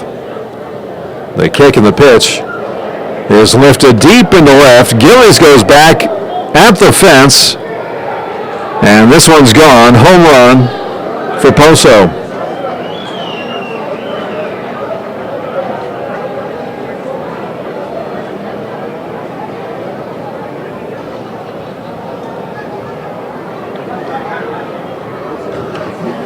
So Jesus Poso with a shot over the mini monster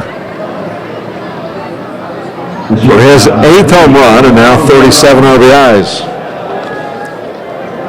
More importantly for Kansas City, it gives Laredo a 3-0 lead.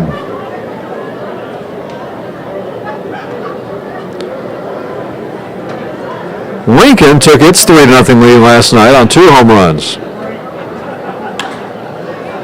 As Rondon lifts this one to left field, but righted Gillies for out number 3. Our fans waiting to see your best chicken wings designed for Chick-fil-A Chicken Jams. So that'll do it for Laredo here in the fourth, but not before the Lemurs will get 3 runs. They'll do it on 2 extra base hits, a double by Chavez and a 2-run homer by Poso. There were no errors and nobody left on base. We go to the bottom of the fourth, Kansas City trailing at 3-0. We're back after this on the T-Bones Broadcast Network. It's always good to know that great doctors are close by. In fact, the great doctors of Providence Medical Center are right down the street from the ballpark at 89th and Parallel. Count on Providence when you need 24/7 emergency services, an accredited chest pain center, or specialized orthopedic and sports medicine services. Providence Medical Center is proud to be the official healthcare partner of the T-Bones. Learn more at providencekc.com. At Community America, we're redefining wealth. It's time to focus on what really fills our lives with meaning. The experiences and relationships that define who we are and what we value. At Community America, what matters to you matters to us. Because when you have financial peace of mind, you can live life to the fullest. Make today wealthy.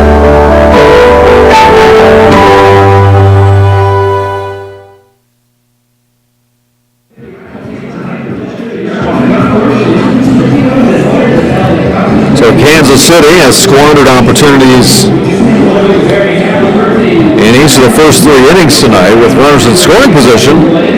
In all 3 innings, nothing to show for it as they trail now by a score of 3-0 after the big 3-run inning here in the fourth for the Lemurs against Josh Hodges. A leadoff walk, a double to Chavez, and a 2-run homer by Poso gives Laredo this 3-0 lead. Kansas City trailed 3-0 from basically from the 3rd inning until the 8th last night. So we'll see what happens tonight against this very good Laredo team that has won 4 in a row. Anthony Gallus leads things off for Kansas City here in the fourth as the first pitch misses from Navarre. Jose Navarre has given up 6 hits tonight as he throws this one right down the middle of the plate for a called strike.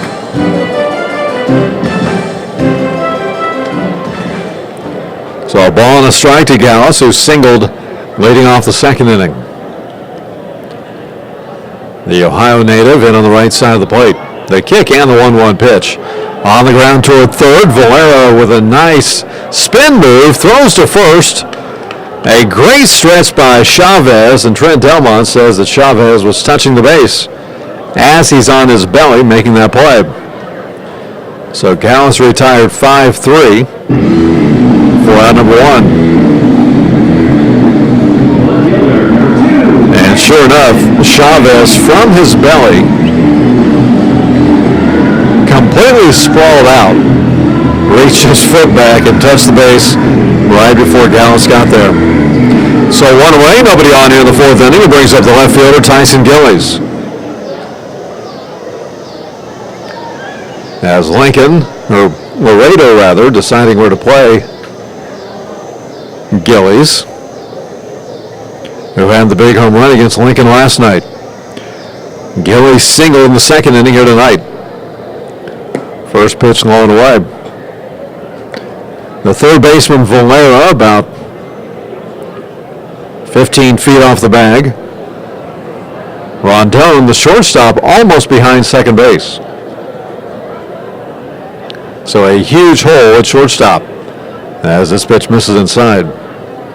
Everybody clap your hands. Come on, check it out, y'all. They corner outfielders. Basically playing Gilly straight up. As the 2-ball pitch is at the belt for a called strike. Gillies questioning home plate umpire Jordan Sandberg.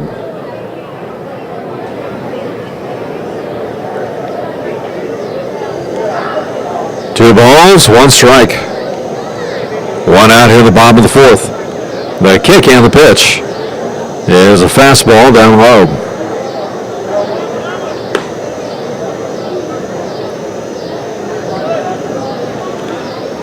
Besides the shortstop, Rondon, playing basically behind the bag. The second baseman, Pulfer, on the grass, waiting for Gillies to pull. Gillies tried to oblige, but comes up empty.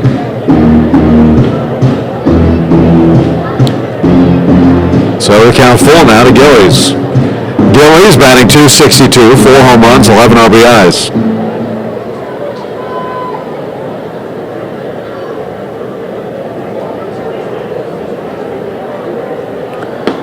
Big swing and a miss on the payoff pitch. And Gillies will be the second strikeout of the night for Navarre. So 2 outs here in the 4th inning. It brings up the right fielder, Starlin Rodriguez. Rodriguez grounded out to Valera his first time up.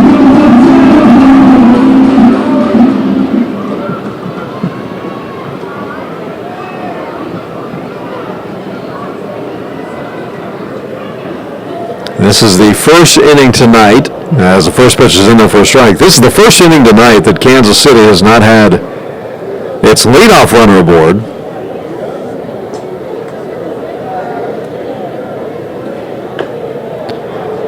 As Rodriguez taps this one foul. And I was about to say that the first inning in which a T-bone, one of the first 2 T-bones of the inning did not reach, but singles by Massey leading off the game, Gallus leading off the second, and Massey leading off the third. As the next pitch goes over the head of Starlin Rodriguez.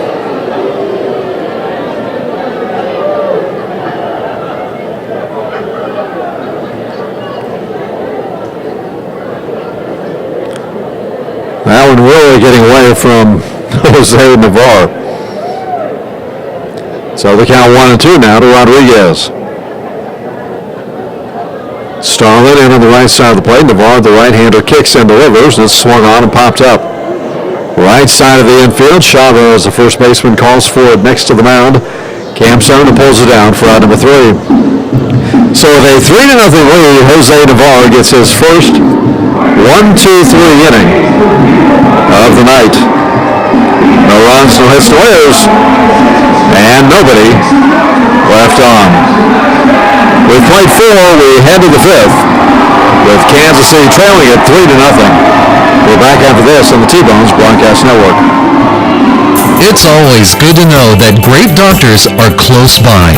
In fact, the great doctors of Providence Medical Center are right down the street from the ballpark at 89th and Parallel. Count on Providence when you need 24/7 emergency services, an accredited chest pain center, or specialized orthopedic and sports medicine services. Providence Medical Center is proud to be the official healthcare partner of the T-Bones. Learn more at providencekc.com.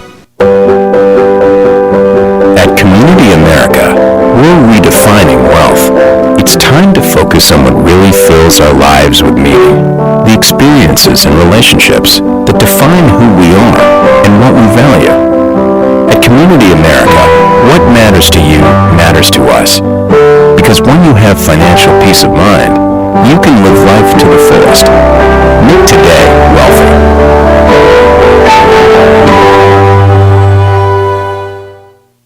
I loved when the ice cream truck came around as a kid, the familiar music and the cool treats on a hot summer afternoon. What's your happy place? Have a Frosty Treats ice cream truck at your next corporate or private party. FrostyTreats.com.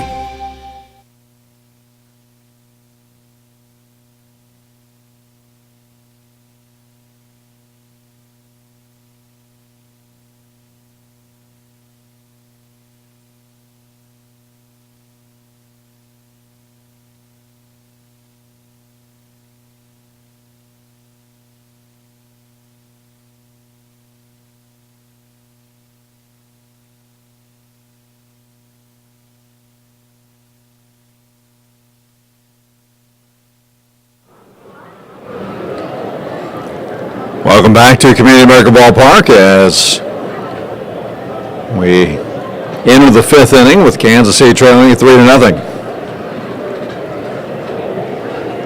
Valera, Morrison, and Reynolds here to face the big right-hander Josh Hodges. As Valera fouls this one back and out of play, and Hodges ahead in the count now, 1-2. 3 runs, 4 hits, no errors for the Lamers, no runs, 6 hits, and no errors for Kansas City. Here's the 1-2. In the dirt, blocked by Moore.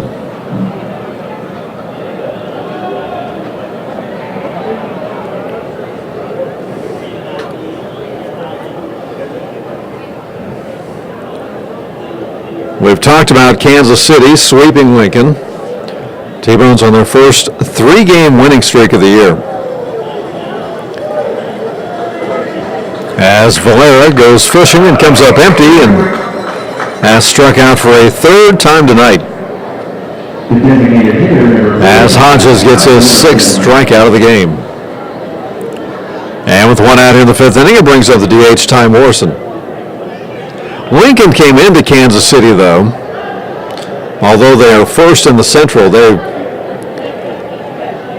have been scuttling along a little bit. Laredo has not been scuttling along as this one's on the ground towards second. Wiley fields the chopper, throws to first in time for out number 2.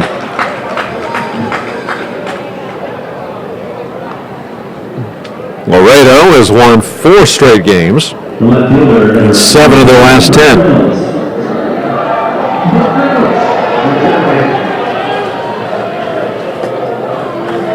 As Burt Reynolds steps up to the plate with nobody on and 2 outs here in the 5th. When you look at the wild card standings, as the standings in the American Association, the composite standings, it goes north, south, central, central, central. None of those central teams is Kansas City, as this pitch is in there for a strike, and Hodges goes in front of Reynolds, 0-2. Wichita leads the South. Laredo trails Wichita by 4.5, but in the wild card, Laredo 2 games behind the wild card leaders, Winnipeg.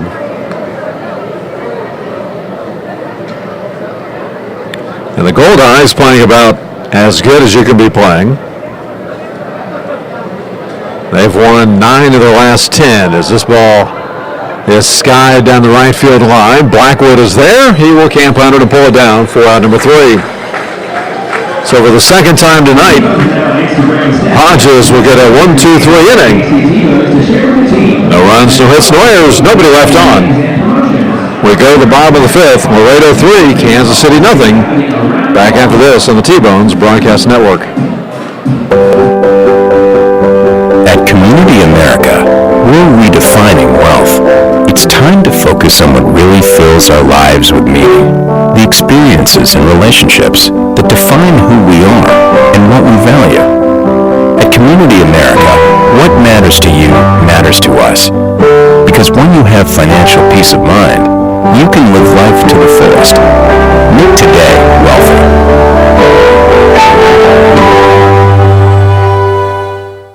Heathwood Oil Company was the first independently owned oil company in Kansas City, and they're now one of the oldest continuously family-owned oil companies in the Midwest, featuring Citgo lubricants. With a current bulk storage capacity of over 250,000 gallons, they have the products you need. Let Heathwood and Citgo design a Citgo lubricants program to reduce cost and increase production. Call 913-321-1764 or email sales@heathwoodoil.com. Heathwood and Citgo, your lubrication specialist since 1926.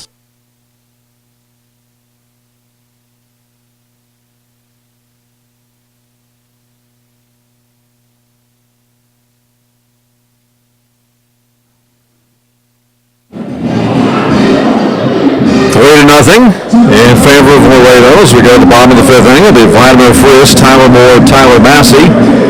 8-9-1 here to face Jose Navarro. Navarro was able to work around trouble in the first inning, the second inning, and the third inning before having a perfect 1-2-3 fourth. Kansas City, on the flip side, has wasted chances to score in each of the first 3 innings. As the first pitch to Frias is launched into right field, and this one is gone. Home run, Vladimir Frias.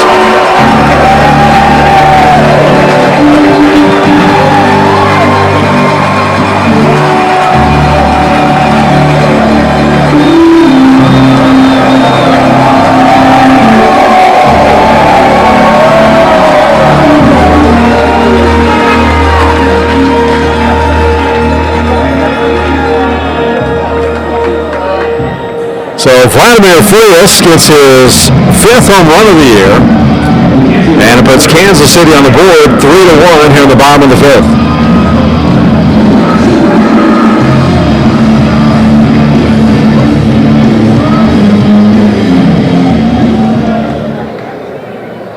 And it brings up the catcher, Tyler Moore, as the first pitch to Moore.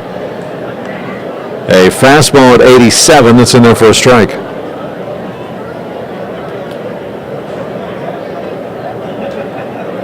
Laredo with all 3 of their runs in the top of the 4th as Moore rips this one into the left field warning track, but it's going to be tracked down by Reynolds.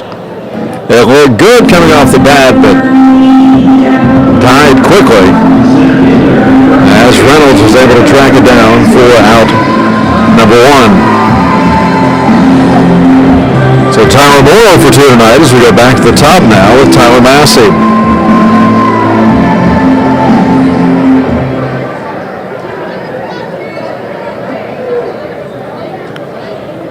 First pitch to Massey is low and inside.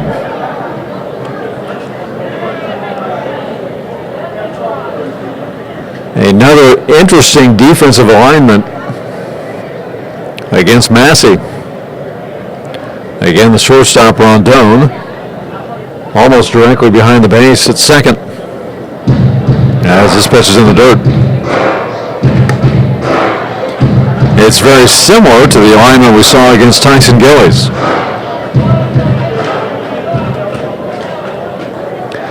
The third baseman, Valero, way off the bag and even with third base.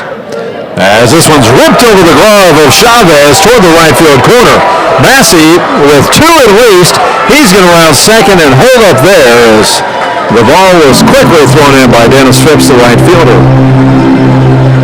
And Massey will have a one-out double and get his third hit of the night. Massey singled in the first, singled in the third, now doubles with one out here in the fifth. And Kansas City is in business, trailing 3-1. So Jimmy Mojica, who has struggled his last couple games, digs in with a chance to cut into this Lemur lead even more. As Mojica goes after the first one, fouls it back to the screen.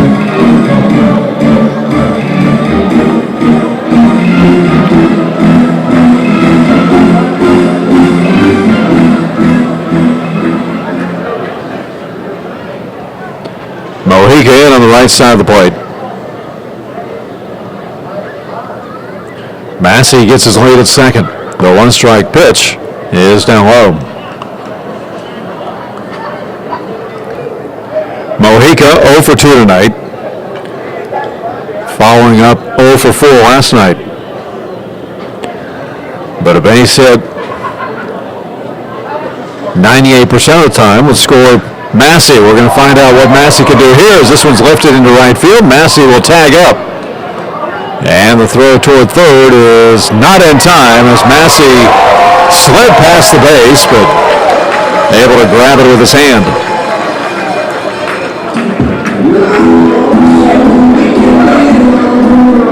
So Mojica with a fly out that puts Massey at third base. And with 2 outs in the fifth, it brings up Brett Wiley.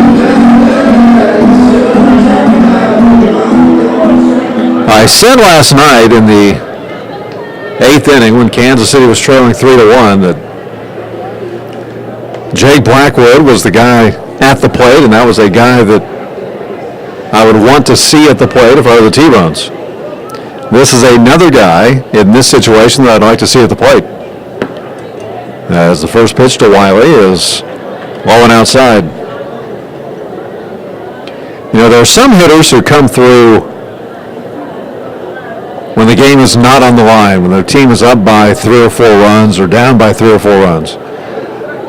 Guys like Wiley can come through in the clutch most of the time.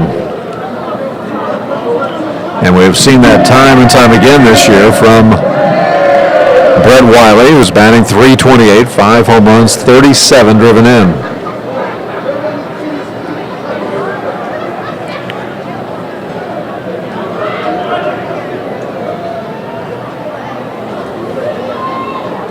Here's the 2-0 pitch, launched into left center.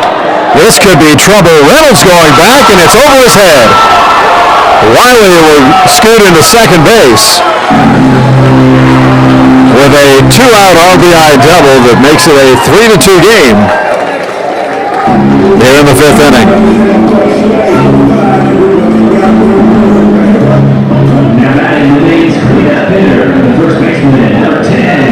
As Boo Reynolds, the left fielder, just not doing a good job on that play. He overran the ball as it went off the Smile Generation billboard out in left center. And then his throw.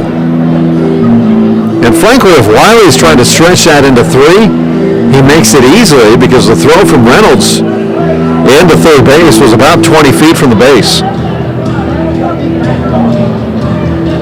But either way, Kansas City has scored 2 here in the 5th inning and made it a 3-2 game. As we get a long meeting of the minds at the mound.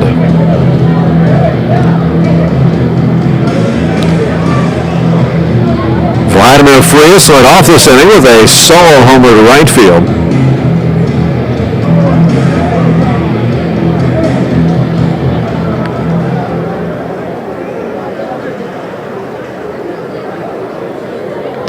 Massey doubled, and then Wiley knocked him in with a 2-out double.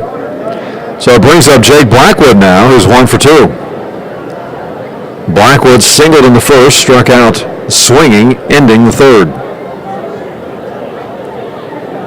Wiley gets his lead at second. The first pitch to Blackwood is on the inside part of the plate for a called strike. Jake batting .267, 12 home runs, and 60 driven in.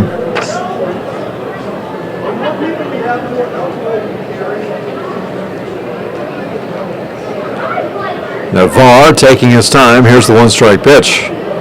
It's down low.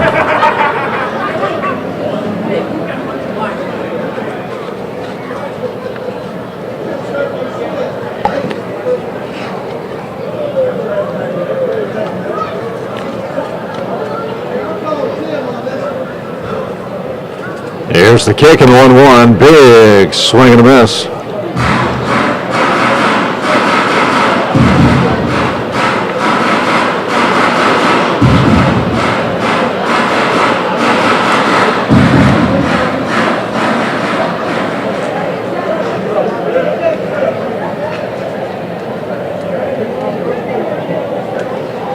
Blackwood in on the right side of the plate. The kick and the pitch is fouled back and out of play. Jake, with 12 home runs on the year, has 57 in his career with the T-Bones from 2009 to 2010, and then 2015, 2016.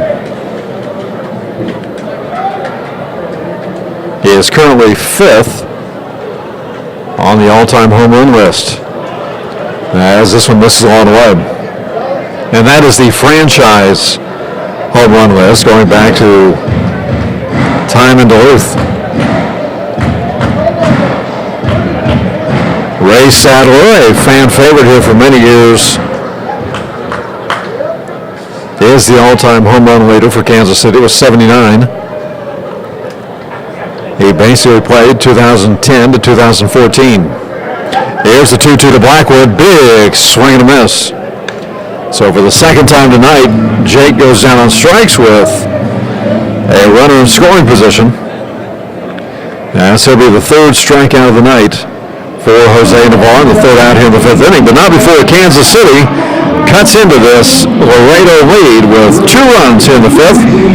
They do it on 3 hits, all extra base hits, 2 doubles, and a home run by Vladimir Frias. The Warriors and the T-Bones leave 1 on base. 5 in the books. We head to the 6th.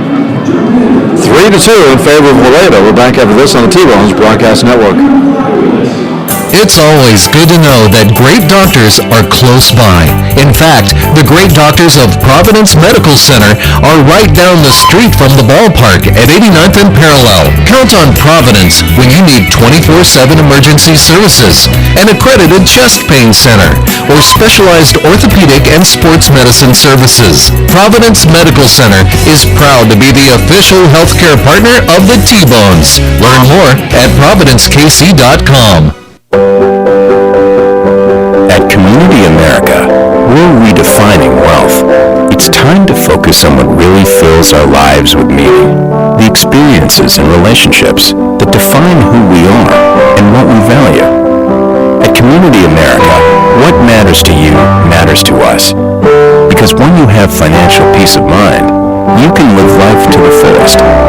Make today wealthy.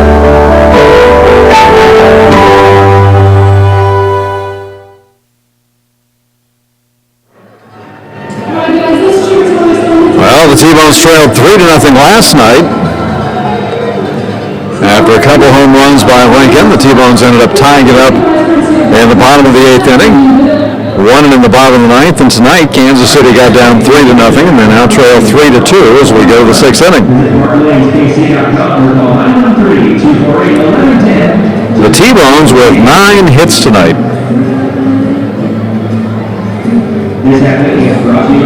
And as we go to the 6th inning,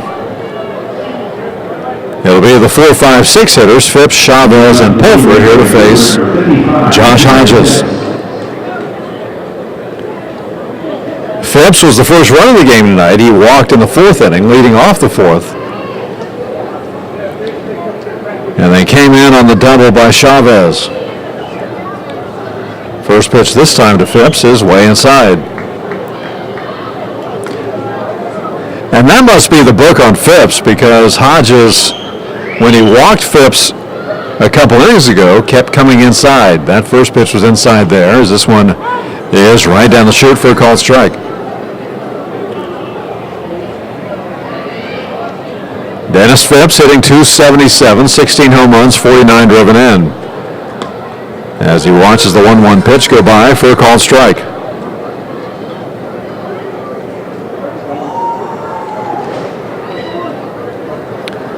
We're at the top of the 6th inning, 3-2 in favor of Laredo. They scored 3 in the top of the 4th. Kansas City scored 2 in the bottom of the 5th. Here's the lineup in the 1-2 to Phipps. Skied but fouled on the right field side. T-Bones and Lemurs beginning a 4-game series here at Community America Ballpark, with games tonight, tomorrow night at 7:05, Saturday night 7:05, and then 1:05 on Sunday afternoon.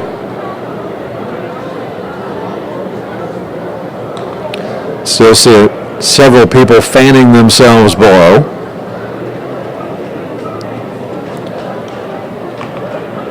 At first pitch tonight at 7:05, temperature, the heat index rather, was still well over 100.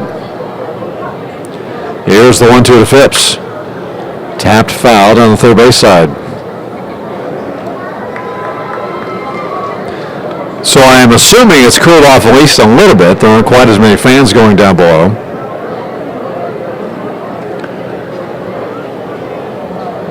But then the temperatures in the mid to high 80s the next 3 days. It should be, from what we've had here the last couple of nights, it should be absolutely gorgeous temperature-wise here in the next few days. So during our next commercial break, or even now while you're listening on tbonesbaseball.com, or if you're listening on just straight on the YouTube channel, go to tbonesbaseball.com. You can buy your tickets, print them off, and be ready to go tomorrow, Saturday, and Sunday. As this one's fouled back and out of play by Phipps. You will miss the midget wrestling tonight. That is your loss.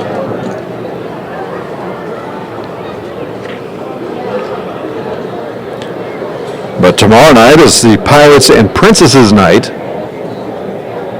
Special appearance by Frozen characters, as this one's fouled back and out of play. The Falcon skydiving team will do what they generally do on Fridays. Saturday, post-game fireworks sponsored by Community America Credit Union. And it's First Responders Night, sponsored by American Family Insurance. Here's the 1-2 to Phipps. Down in the dirt, gets away from Moore.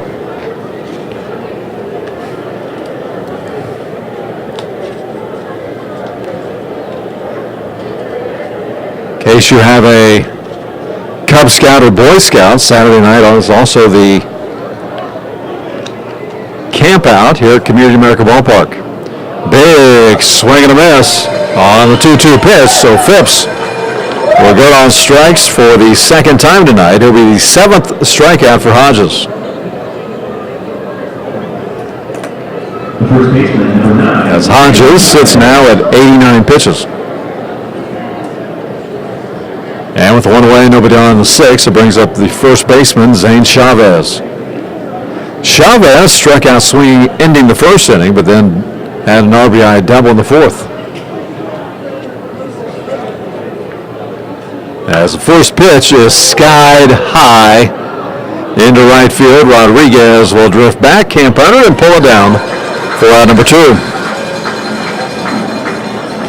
And with 2 up, 2 down here in the 6th, it brings up J.D. Pulford.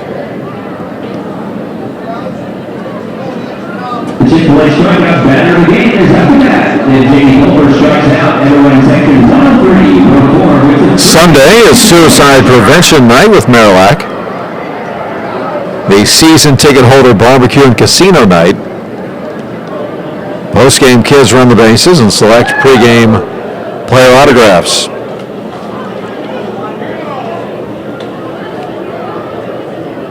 So plenty for fans of all ages here through these next 3 games. First pitch to Pulfer is right down the chute for a called strike.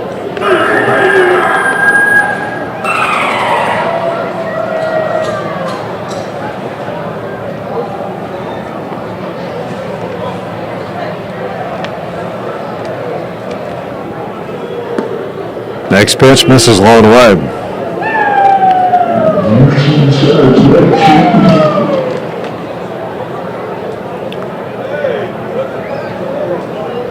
Time is running out to see your T-Bones here in 2016, so be sure to go to tbonesbaseball.com and get your tickets today. Here's the 1-1 pitch. It's fouled back to the screen. We're in the midst of the last 7-game homestand of the year. Beginning a week from tomorrow night, Kansas City will have a 6-game homestand in 7 days. They'll play Friday, Saturday, and Sunday against Texas, off Monday, and then 3 against these Lemurs on Tuesday, Wednesday, and Thursday, the 23rd, 24th, and 25th. Here's the lineup in the 1-2 Pulfer. Lifted into center field. Massey will drift over, camp under, and pull it down for out number 3. So a second consecutive 3-up, 3-down inning thrown by Josh Hodges. We go to the bottom of the 6th. Laredo 3, Kansas City 2. We're back after this on the T-Bones Broadcast Network. No matter how large or small your digging project may be, no matter how urban or rural, you must always call 811 before any digging project. 811 is our national one-call number, alerting your local utility companies to come out and mark any lines they have near your dig site. So before you do this or this, make sure you do this. For digging projects big or small, make the call to 811, brought to you by Common Vandalize. It's always good to know that great doctors are close by. In fact, the great doctors of Providence Medical Center are right down the street from the ballpark at 89th and Parallel. Count on Providence when you need 24/7 emergency services, an accredited chest pain center, or specialized orthopedic and sports medicine services. Providence Medical Center is proud to be the official healthcare partner of the T-Bones. Learn more at providencekc.com.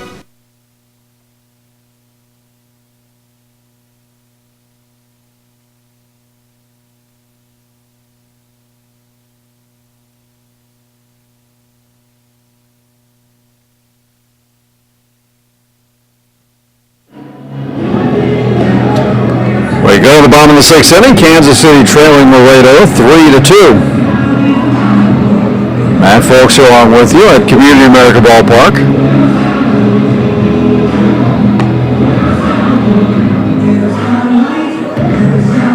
Three runs on 4 hits for Laredo, 2 runs on 9 hits for Kansas City. Kansas City has given Jose Navarro fits every inning tonight except the 4th. That was the only time tonight that they have been retired in order.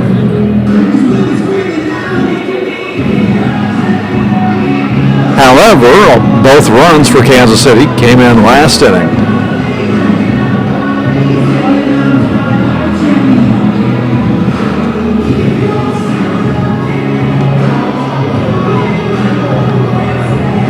As Laredo will go to the bullpen and bring in Harold Guerrero.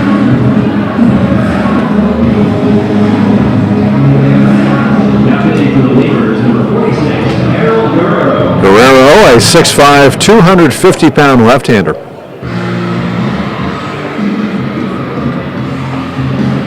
And he'll be facing the 5'6", 7 hitters for Kansas City, Dallas Gillies Rodriguez.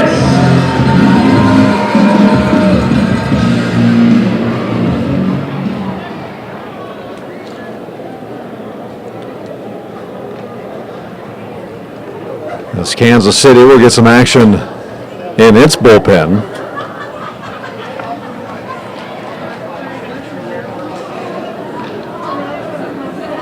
Guerrero making his 33rd appearance. He started one game so far as this ball is lifted deep into center field.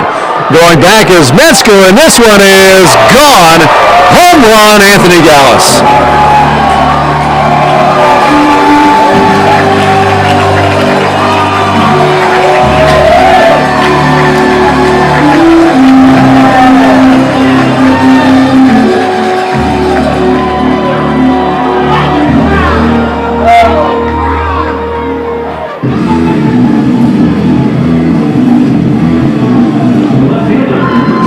So Anthony Gallus,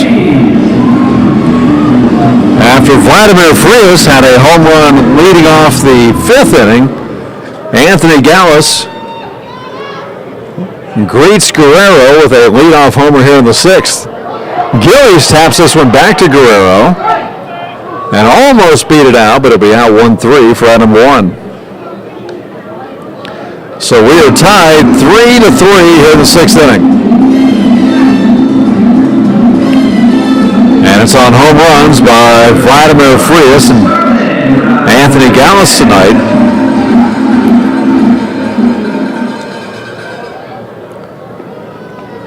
Laredo had a home run earlier tonight. Theirs coming in the 4th inning. A 2-run shot by Poso. So Starlin Rodriguez, the batter now, as the first pitch is in there for a called strike. So Navarro went 5 innings tonight, gave up 9 hits. 2 runs, both were earned. He left in line for the win. He will not get it. He walked 1, struck out 3, gave up 1 home run through 81 pitches, 51 were strikes. So we have a tie ball game, 3-3 here in the 6th inning.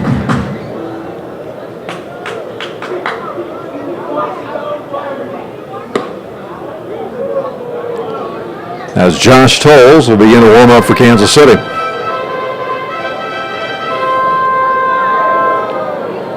One and 2 is the count to Starlin Rodriguez. Rodriguez in on the right side of the plate. The lefty Guerrero kicks and delivers. Way outside on that 89-mile-an-hour fastball. Guerrero 1-0, 3.73 ERA. As the next pitch is lined up the middle, over the head of J.D. Pohl for the second baseman. And drops in for a base hit for Rodriguez. So a 1-out hit for Starlin Rodriguez, and it brings up the shortstop, Vladimir Frias. Guerrero in 41 innings has given up now 34 hits, 20 runs, 18 of those have been earned. He has walked 23, struck out 60. He's now given up 3 home runs, 7 doubles, and opponents hitting .212 against him. So Vladimir Frias, who homered his last time up, now switches over to the right side of the plate against the left-handed throwing Guerrero and watches the first pitch go by for a called strike.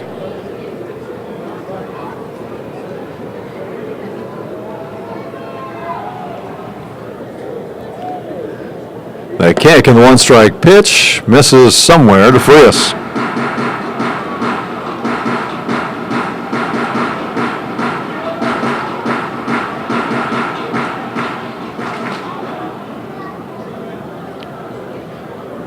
One ball, 1 strike, 1 out. Rodriguez will be chased back to first on a throw by Guerrero that pops out of the glove of Chavez.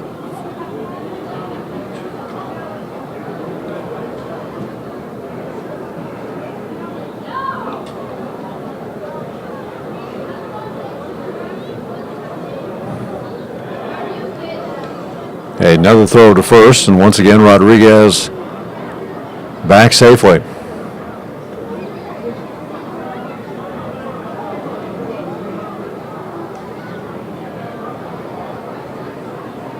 Here's the 1-1. It's upstairs.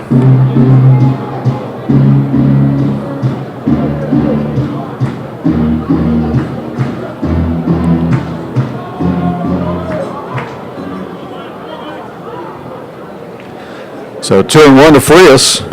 Next one inside.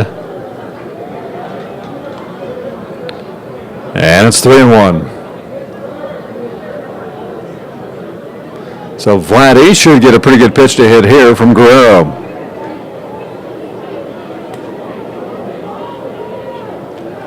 One out, 3-3. We're in the bottom of the sixth. Another throw over to first. Anthony Gallus tied it up here in the sixth inning with a leadoff home run to dead center field.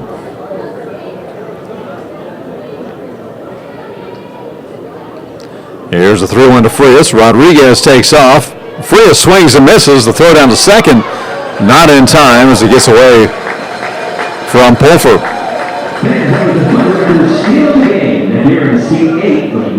So it's a full count now to Frias, 3-2. But Starlin Rodriguez with a stolen base gives Kansas City a runner in scoring position for the fifth time tonight. Well, I should say fifth inning tonight. Frias pops this one up. In front of the pitcher's mound, Guerrero calls everybody off and makes the play for out number 2.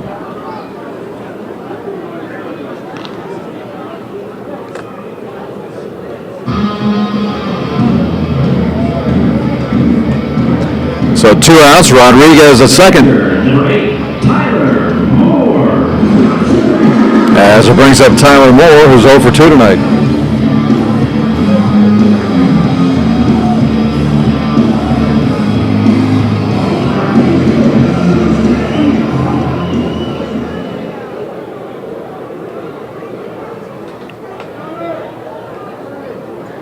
Tyler Moore, the catcher, in on the right side of the plate.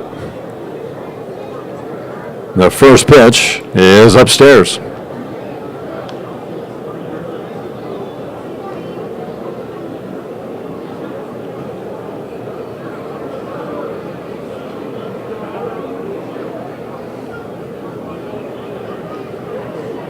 The kick and the 1-ball pitch is way inside.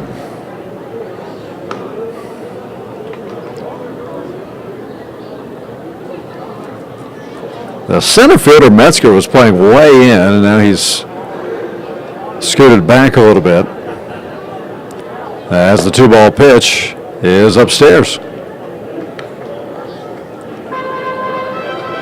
So Guerrero has fallen behind the number 9 hitter, Moore, 3-0 with 2 outs here in the bottom of the sixth. Starlin Rodriguez, who singled and stole second, gets his lead at second, is now they will intentionally walk Tyler Moore.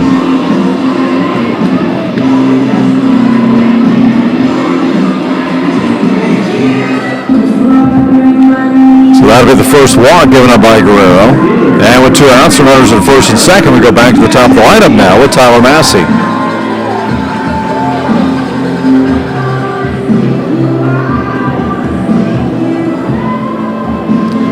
So Tyler Massey with a perfect night tonight, 3 for 3 thus far. Couple singles, a double, and a run scored.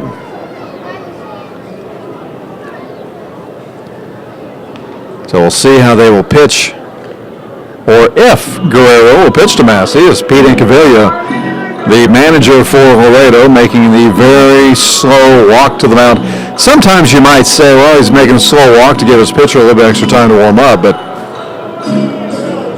Pete is never exactly swift going out to the pitcher's mound, and he will make a call to the bullpen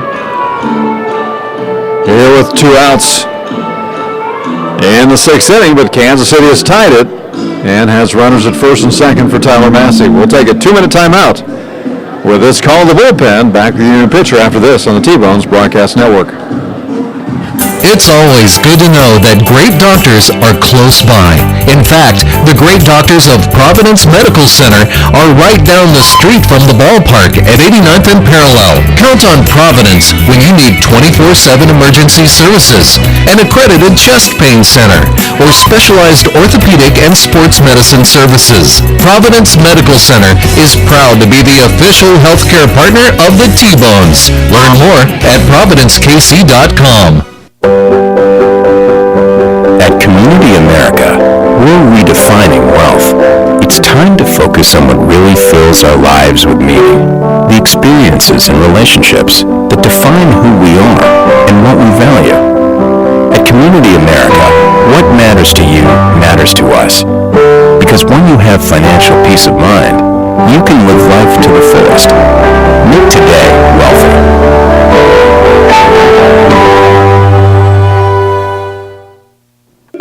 I loved when the ice cream truck came around as a kid, the familiar music and the cool treats on a hot summer afternoon. What's your happy place? Have a Frosty Treats ice cream truck at your next corporate or private party. FrostyTreats.com. Country Inn & Suites in Village West is the official hotel of the KC T-Bones. We conveniently share the parking lot with the stadium and offer access to the best shopping and entertainment. Enjoy a comfortable stay with top-notch services and amenities. Start your day off right with our Be Our Guest breakfast. Our exceptional service makes Country Inn & Suites the ideal hotel in KC for anyone traveling for business or pleasure. Stay with us on your next trip and we'll have you saying, I love this country. Book today at countryinns.com/Kansas City KS. I loved when the ice cream truck came around as a kid, the familiar music and the cool treats on a hot summer afternoon. What's your happy place? Have a Frosty Treats ice cream truck at your next corporate or private party. FrostyTreats.com.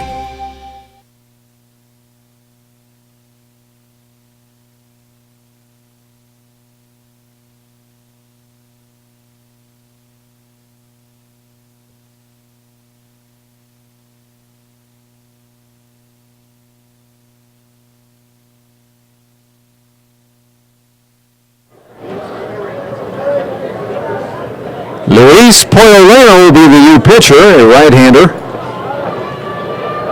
Sorry, left-hander. 5'8", 170. He was holding out his right hand, showing it to home plate umpire Jordan Sandberg. Runners at first and second for Kansas City. There are 2 outs here in the 6th, but Kansas City is tied at 3-3.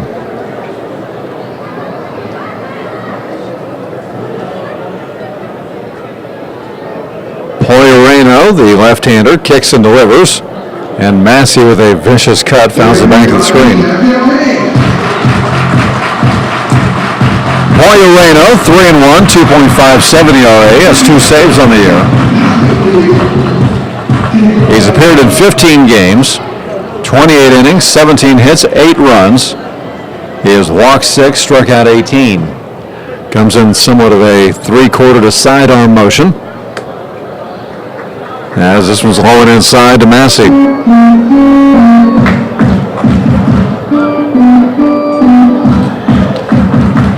I was saying earlier that I somewhat doubted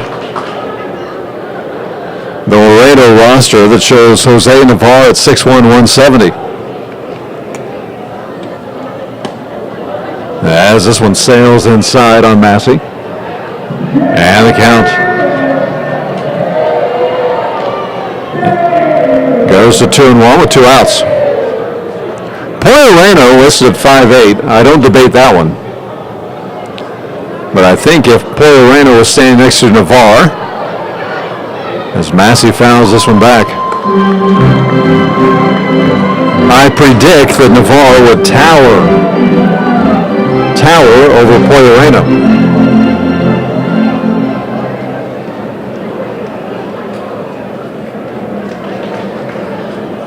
Deuce is hanging wild. 2 balls, 2 strikes, 2 outs. 2 on for Kansas City. The kick and the pitch is way inside.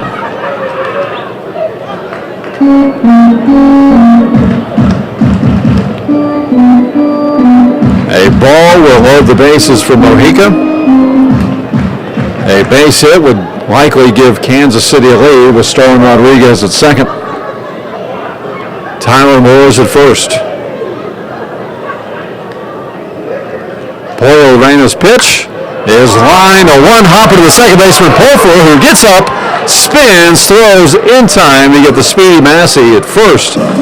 On an absolute rocket off the bat of Tyler Massey and J.D. Pulfer, as we've seen him do the last couple of years with an outstanding play at second base. And Pollo Reyna will come in and get Massey 4-3 and retire Massey for the first time tonight. He's now 3 for 4. But a big out it is. It's the third out in the sixth inning with Kansas City leaving runners at first and second. But now before the T-Bones tie it up here in the sixth. They get one run. They do it on 2 hits. There were no errors and 2 left on base. We head to the seventh, tied up at 3. We're back after this with a pitching change for Kansas City on the T-Bones Broadcast Network. It's always good to know that great doctors are close by. In fact, the great doctors of Providence Medical Center are right down the street from the ballpark at 89th and Parallel. Count on Providence when you need 24/7 emergency services, an accredited chest pain center, or specialized orthopedic and sports medicine services. Providence Medical Center is proud to be the official healthcare partner of the T-Bones. Learn more at providencekc.com. At Community America, we're redefining wealth. It's time to focus on what really fills our lives with meaning. The experiences and relationships that define who we are and what we value. At Community America, what matters to you matters to us. Because when you have financial peace of mind, you can live life to the fullest. Make today wealthy.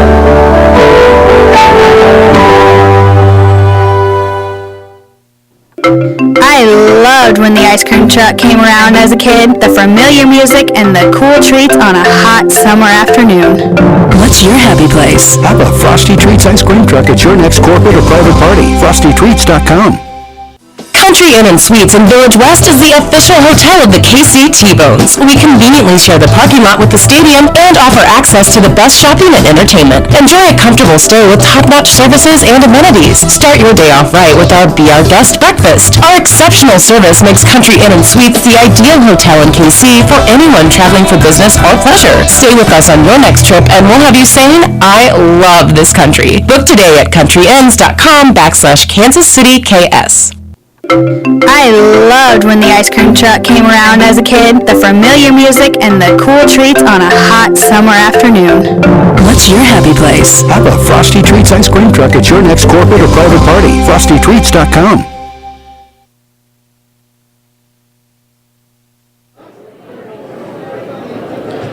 Josh Scholes, the new pitcher for Kansas City, replacing Josh Hodges. He gets Metzger to ground one to first. Blackwood up with it. Will flip to Tolles, who will barely beat Metzger in a foot race for the 3-1 put out for out number 1.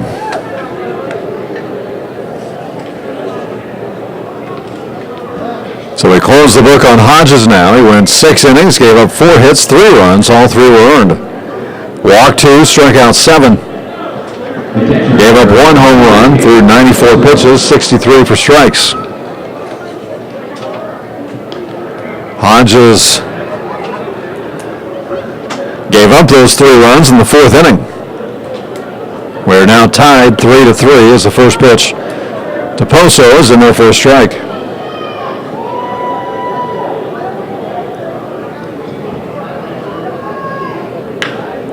Poso rips the next one to Mojica, gets on 1 hop and throws over to first in time for out number 2. So Poso, who had the big 2-run homer in the 4th inning, is now 1 for 3 tonight. And with 2 outs, it brings up Alvaro Rondon. Rondon with a single in the 3rd inning and then flied out in the 4th.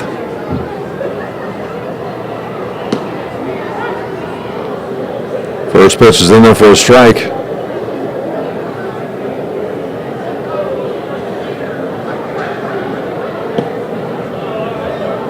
As the next one misses down low.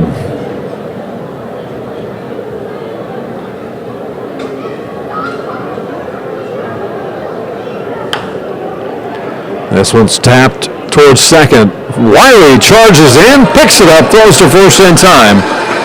And for the third consecutive inning, Laredo will be retired in order. 3 up, 3 down, no runs, no hits, no errors, nobody left on. It's stretch time here at Community America Ballpark with Kansas City and Laredo tied 3-3. We're back after this on the T-Bones Broadcast Network. It's always good to know that great doctors are close by. In fact, the great doctors of Providence Medical Center are right down the street from the ballpark at 89th and Parallel. Count on Providence when you need 24/7 emergency services, an accredited chest pain center, or specialized orthopedic and sports medicine services. Providence Medical Center is proud to be the official healthcare partner of the T-Bones. Learn more at providencekc.com.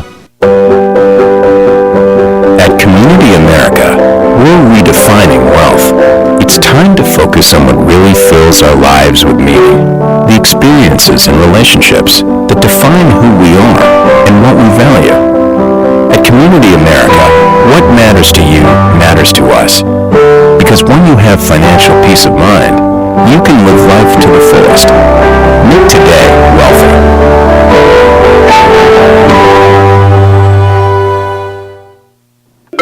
I loved when the ice cream truck came around as a kid, the familiar music and the cool treats on a hot summer afternoon. What's your happy place? Have a Frosty Treats ice cream truck at your next corporate or private party. FrostyTreats.com. Country Inn & Suites in Village West is the official hotel of the KC T-Bones. We conveniently share the parking lot with the stadium and offer access to the best shopping and entertainment. Enjoy a comfortable stay with top-notch services and amenities. Start your day off right with our Be Our Guest breakfast. Our exceptional service makes Country Inn & Suites the ideal hotel in KC for anyone traveling for business or pleasure. Stay with us on your next trip and we'll have you saying, I love this country. Book today at countryinns.com/Kansas City KS. I loved when the ice cream truck came around as a kid, the familiar music and the cool treats on a hot summer afternoon. What's your happy place? Have a Frosty Treats ice cream truck at your next corporate or private party. FrostyTreats.com.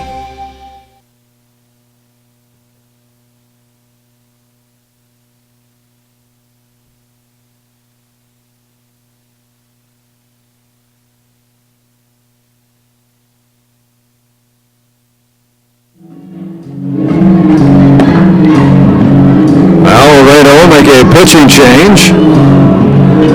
I apologize for the extra pause. For any of you who have been out to Community America Ballpark a lot over the years, you know, a longtime public address announcer Dan Roberts passed away last off-season, or during this past off-season. And I don't think I've heard Sweet Caroline until tonight, this season. It was one of his favorites, and this brings back a lot of great memories. Jimmy Mojica leading things off. The new pitcher is Danny Reynolds, a right-hander. And I hope our crack statisticians, our media relations people, our scoreboard operator, our official scorer will catch the other change. I believe there are 2 changes. I can't figure it out yet. So Danny Reynolds is in, and I believe there's another defensive change for the Lemurs here in the bottom of the 7th inning with a 3-3 game. Reynolds, the right-hander, wheels and deals the next pitch to Mojica. Gets in there for a strike. It's 2-1.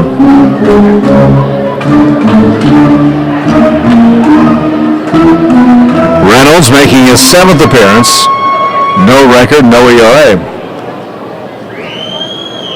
He has not given up a run in 6 1/3 innings. As the 2-1 pitch. Well, the scoreboard and I were both behind as this one's in there for a call, 3rd strike to Mojica.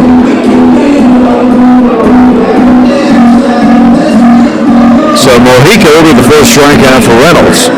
Reynolds, the fourth pitcher tonight, used by Laredo. And with one out here in the seventh, it brings up the second baseman, Brett Wiley. Wiley with a big two-out RBI double as he watches the first pitch go by for a strike. That coming in the fifth inning, the inning in which Kansas City made this a 3-2 game. The T-Bones on a solo homer by Anthony Gallus tied it up last inning. As the next pitch is high and inside to Brett Wiley, who also had a single in the first inning.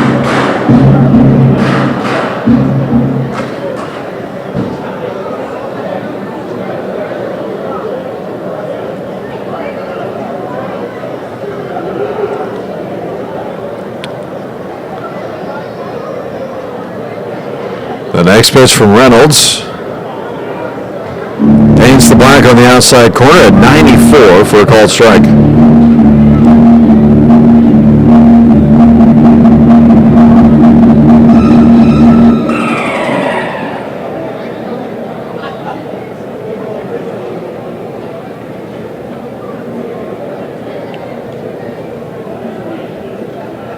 Here's the 1-2.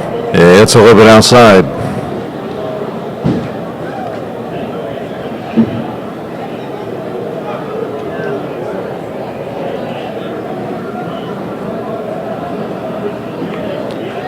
So the count even up 2-2 to Wiley. The windup and the pitch. Fastball in there for a called third strike. That one at 92 from Reynolds. And Reynolds comes in here in the seventh and gets the first two batters looking for Kansas City. Mojica and Wiley, now 2 outs for Jake Blackwood. First baseman number 10, Jake Blackwood.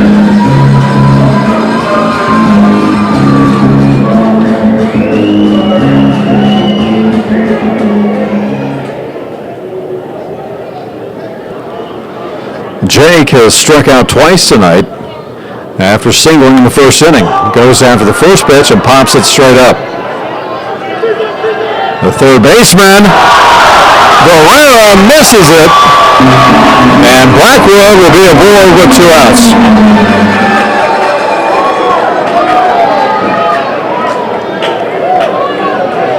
Blackwood skied that one. And the third baseman, Valera, just misplayed it.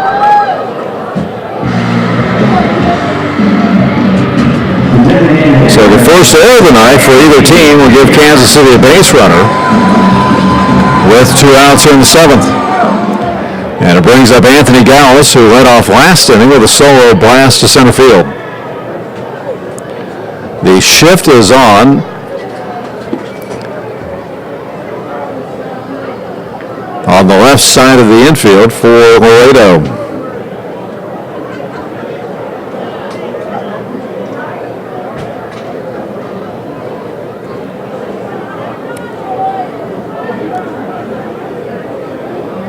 Gallus 2 for 3 tonight.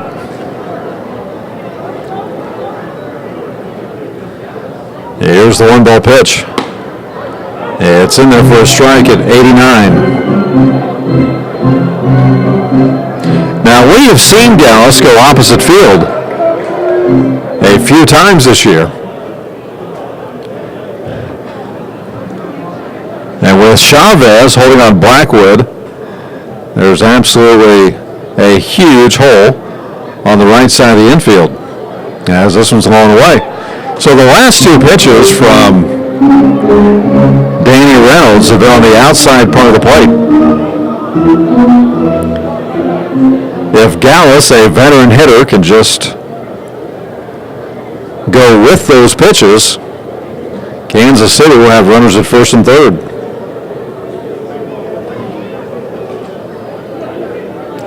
Here's the 2-1, big swing.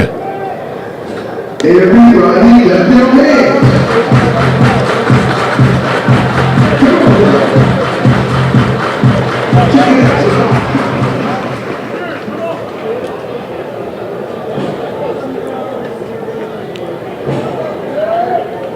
Now it's even up, 2 balls, 2 strikes, 2 outs. 3-3. Laredo and Kansas City here in the bottom of the 7th. Here's the 2-2 from Reynolds. Big swing and a miss. So Gallus goes down on strikes. Reynolds comes in and strikes out the side. And we go to the 8th inning, tied at 3. We're back after this on the T-Bones Broadcast Network.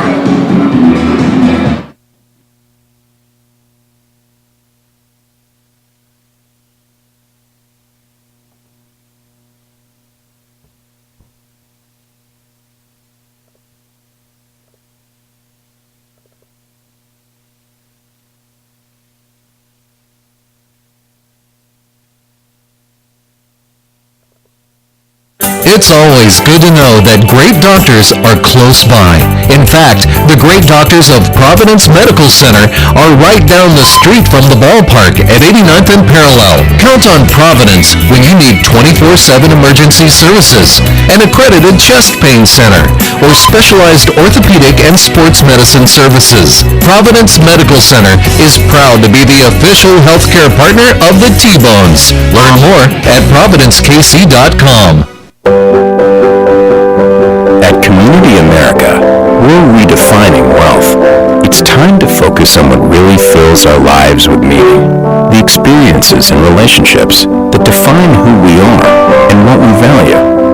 At Community America, what matters to you matters to us. Because when you have financial peace of mind, you can live life to the fullest. Make today wealthy.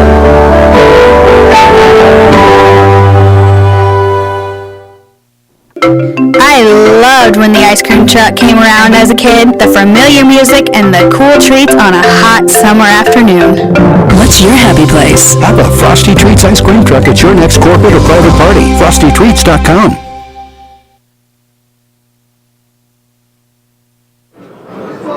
Josh Scholes back out for his 2nd inning. As we go to the 8th, tied at 3-3, and the pitch is upstairs to Valera. 1-1 the count to Cesar Valera, who struck out 3 times tonight, all against the starter, Josh Hodges. Big swing and a miss on that curveball by Josh Tolles.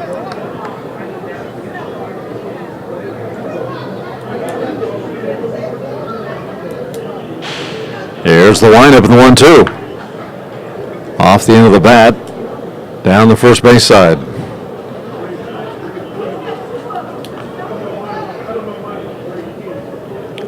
One ball, 2 strikes to Valera, 282 hitter, who has 4 home runs, 29 RBIs.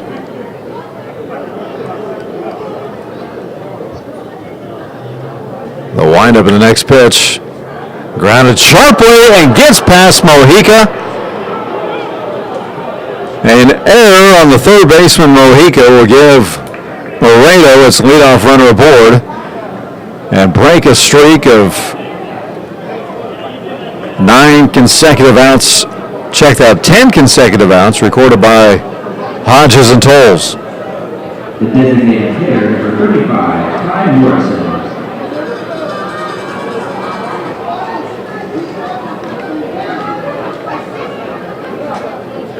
So Laredo here in the 8th inning will have a runner at first. And nobody out for Ty Morrison.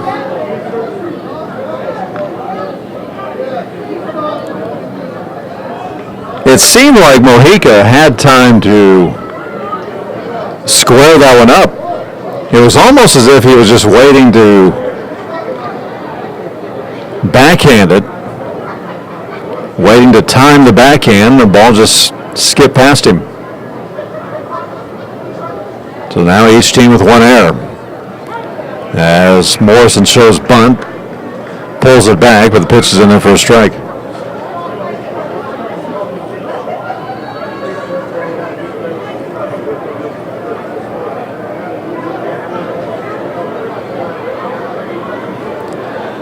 Tolles, the lefty from Adelaide, Australia, comes center of the belt. The kick and the pitch. Morrison fouls this one back as he squared around the bunt. He's down in the count 0-2.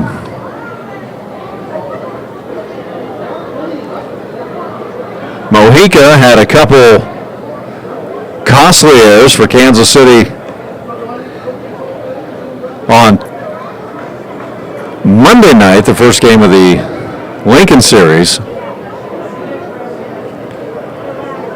A game in which Lincoln came back. Kansas City went on to win that game 8-7. This one's on the ground to Frias. Could be two. Frias takes it to second himself, throws to first in time for a 6-3 double play. Wiley had a pretty long way to run. I'm surprised he didn't take it or didn't flip it off to Wiley. It worked out okay in the end, but a risky play for Frias.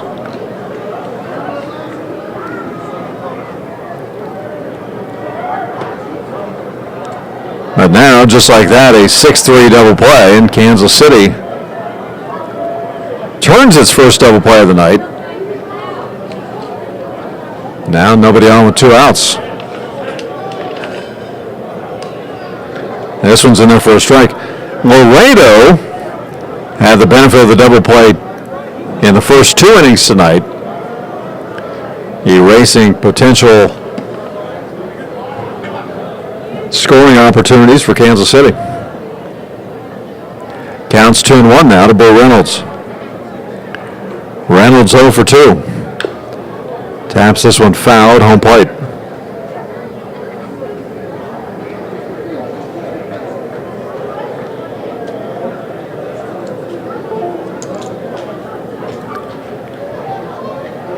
Two balls, 2 strikes, 2 outs. Tolles working out of the windup. Here's the 2-2 to Reynolds. On the ground to Frias. Vladdy will make the play for out number 3. So Tolles faces the minimum thanks to a 6-3 double play. And that'll do it for Laredo here in the 8th. We go to the bottom of the 8th. Kansas City and Laredo tied 3 apiece. We're back after this on the T-Bones Broadcast Network. It's always good to know that great doctors are close by. In fact, the great doctors of Providence Medical Center are right down the street from the ballpark at 89th and Parallel. Count on Providence when you need 24/7 emergency services, an accredited chest pain center, or specialized orthopedic and sports medicine services. Providence Medical Center is proud to be the official healthcare partner of the T-Bones. Learn more at providencekc.com. At Community America, we're redefining wealth. It's time to focus on what really fills our lives with meaning. The experiences and relationships that define who we are and what we value. At Community America, what matters to you matters to us. Because when you have financial peace of mind, you can live life to the fullest. Make today wealthy.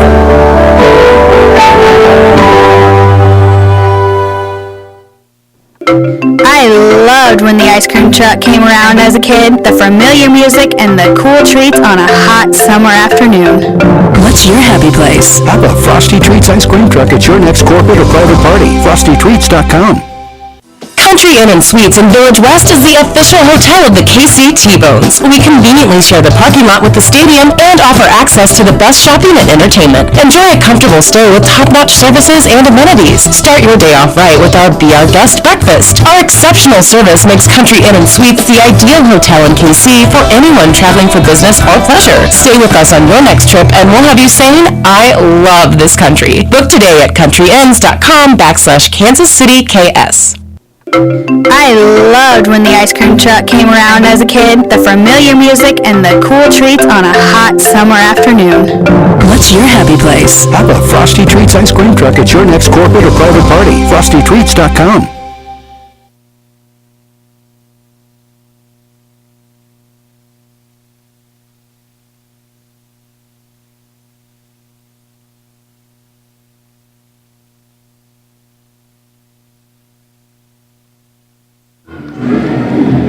Laredo will dip into its bullpen once again.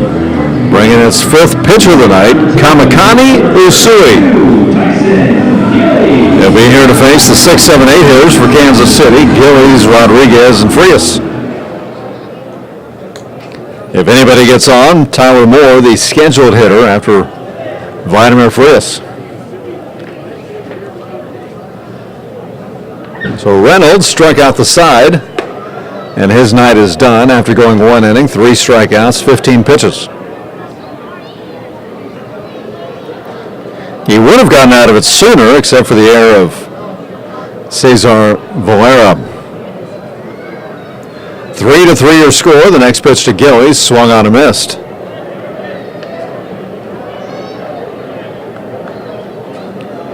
Gillies fooled on that off-speed pitch from Usui.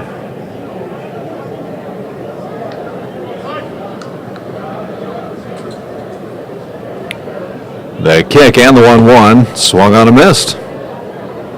Everybody clap your hands. Tyson Gillies, 1 for 3 tonight, singled in the second, struck out in the fourth, grounded out in the sixth. That was the inning in which Kansas City tied this game at 3 apiece on the leadoff homer by Anthony Gallus.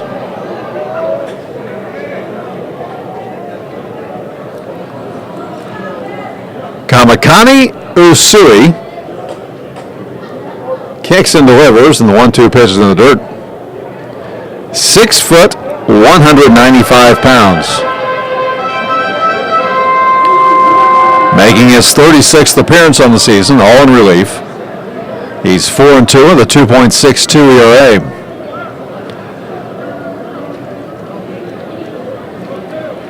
Count even up 2-2. Here's the pitch. Took something off it and left it upstairs. Usui, 34 in the third inning, has given up 23 hits, 11 runs. Has a strikeout to walk ratio of 41-14. As a 3-2 pitch, misses inside, and with that, Gillies runs down to first base.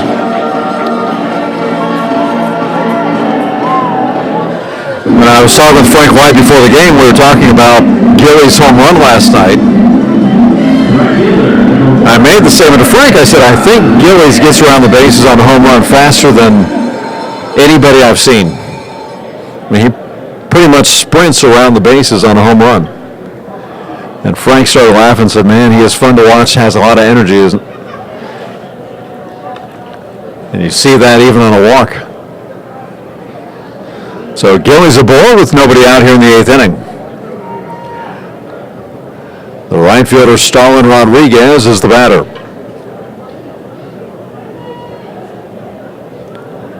The next pitch to Rodriguez, he squares around and grounds it sharply to Frank White, who's coaching first base. Rodriguez singled and stole a base his last time up.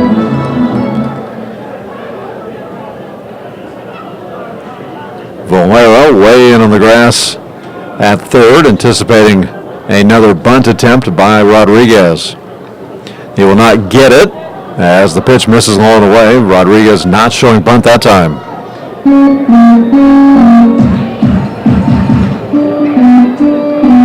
So it's 2-1 to the Kansas City right fielder, who's batting .252 with 2 home runs and 18 RBIs.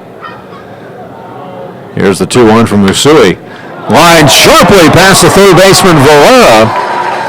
And Kansas City will have runners at first and second with nobody out here in the bottom of the 8th. And Valera, if he's playing at normal depth, at worst for Laredo, that's likely just a fielder's choice for Rodriguez. But with Valera in on the grass, Rodriguez showed why that's called the hot corner. Just blistered that one past Valera.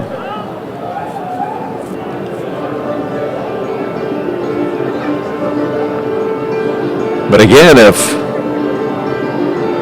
If Valera is back at even with the bag, if not back a little bit more, most of the night Valera's been even with the base at third, but if he's at least there, if not a little bit farther back, in all likelihood, they get the lead runner at second.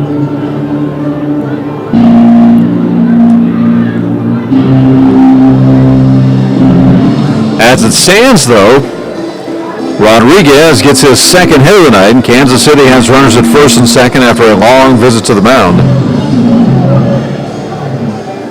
by pitching coach Ben Moore.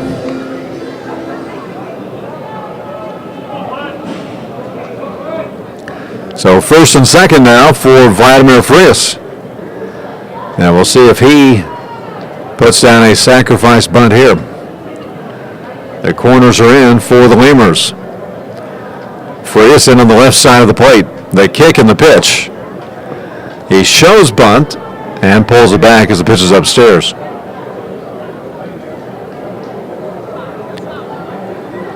So now Kansas City got to look at what Laredo would do defensively as the shortstop Rondon sprinted over to third base to cover for Valera.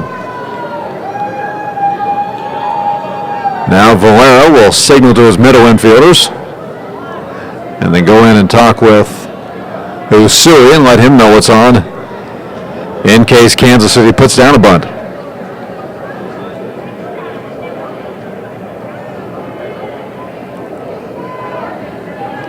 First and second for the T-Bones. Nobody out, bottom of the eighth inning. Vladdy's showing bunt here. And now they fake a pickoff attempt.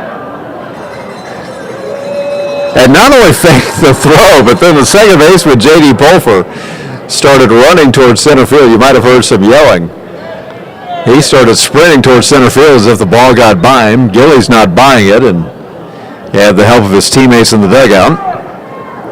As again, the third baseman Valera gets the signs from his manager Pete Incaviglia, now relays it to his middle infielders and goes over and tells Usui what's going on.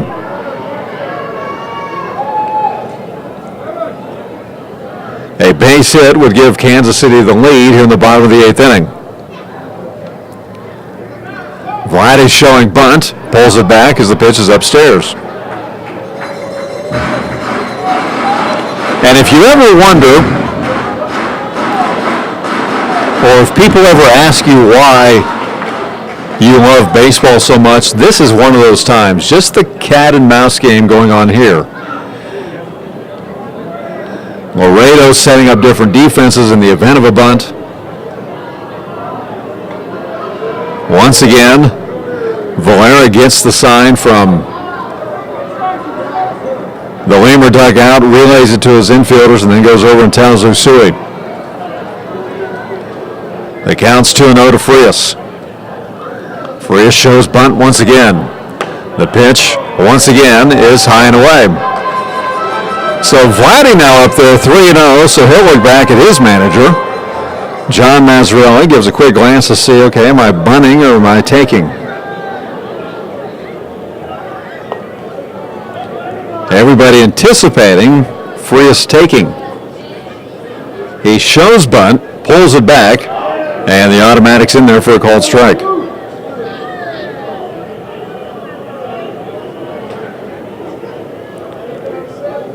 So the count now 3-1 to Frias. Gillies at second. Rodriguez at first. Nobody out. They kick in the pitch. Frias gets the bunt down. Valera stays home at third as they will get Frias on the 1-3 putout. So that time, in every pitch before that, except for the 3-0 pitch, for the first three pitches of that sequence,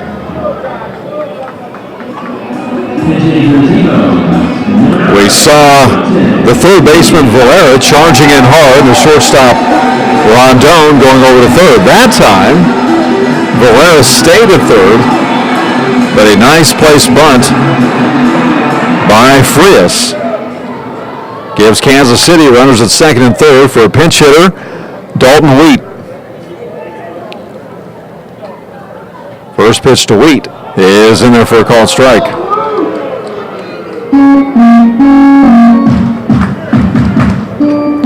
So Dalton Wheat pinch hitting for Tyler Moore, who was pinch hit for in the 8th inning last night by Steve Swingle, who proceeded to strike out. Here's the 1-strike pitch to Wheat, and it's in there for a strike. So much like we saw with Swingle last night, Dalton Wheat, a very good hitter at .316, is behind in the count 0-2. The infield is in for Laredo. Here's the 2-strike pitch. It's in the dirt.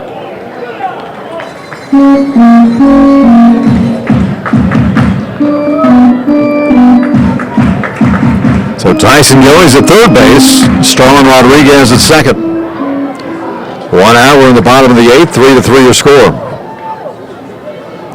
Usui gets the one he wants from Poso. The kick and the 1-2 pitch. A chopper towards short. They're going to come home with it. And diving in safely is Gillies. And Kansas City will take a 4-3 lead here in the bottom of the 8th inning.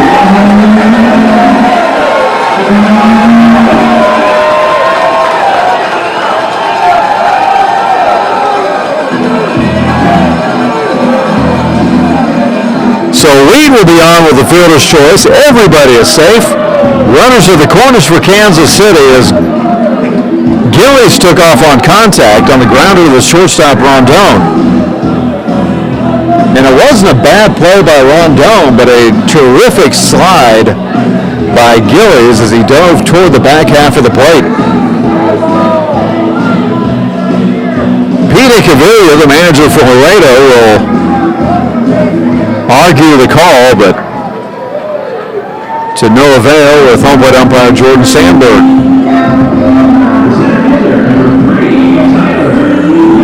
So Dalton Wheat and Gillies both come through for Kansas City, and the T-Bones take a 4-3 lead here in the bottom of the 8th inning.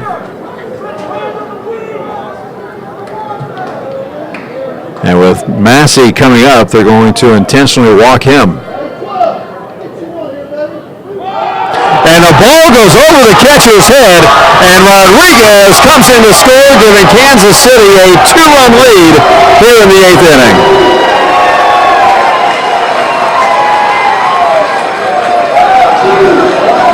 A wild pitch by Usui sailed over the glove of Poso, and Rodriguez comes in to score for the T-Bones.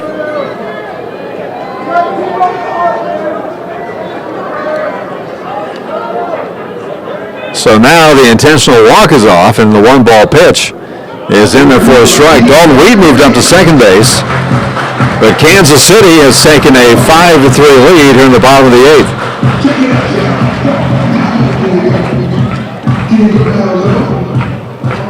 The kick and the pitch swung on and missed. Laredo has won 4 consecutive games, 7 of their last 10. The T-Bones swept their first series of the season last night against Lincoln. They have now won 3 straight. And the T-Bones leading at 5-3 as the 1-2 pitch is in the dirt. Blocked this time by Poso. So a wild inning. Only 4 batters have been to the plate for Kansas City. There's 1 out. And a 2-2 count to Massey, but Kansas City has scored 2 runs and taken a 5-3 lead as Massey swings and misses at the 2-2 pitch. So Massey, who got hits in his first 3 at-bats tonight, is now 3 for 5 here in the game. That'll be the first strikeout for Usui. And the second out here in the 8th inning. Brings up the third baseman, Jimmy Mojica. Mojica looking for his first hit of the night. He's 0 for 4 after striking out last inning, as the first pitch is in the dirt, blocked by Poso. So Usui is really keeping Poso busy here in the bottom of the 8th inning.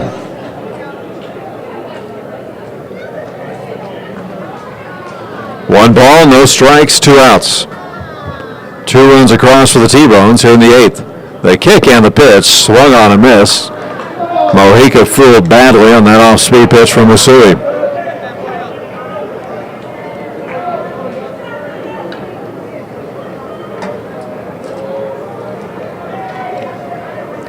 Mojica on the right side of the plate. Usui, the right-hander, kicks and delivers, and this one's way high and inside.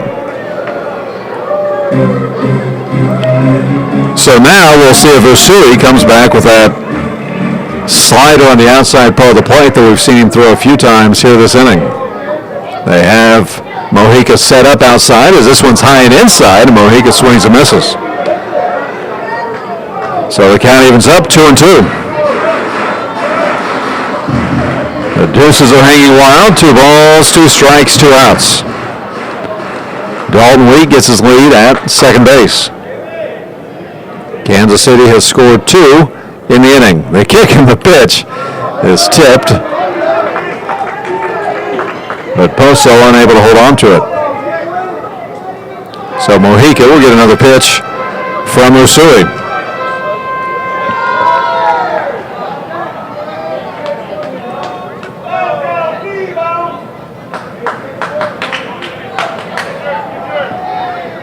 Usui comes center of the belt.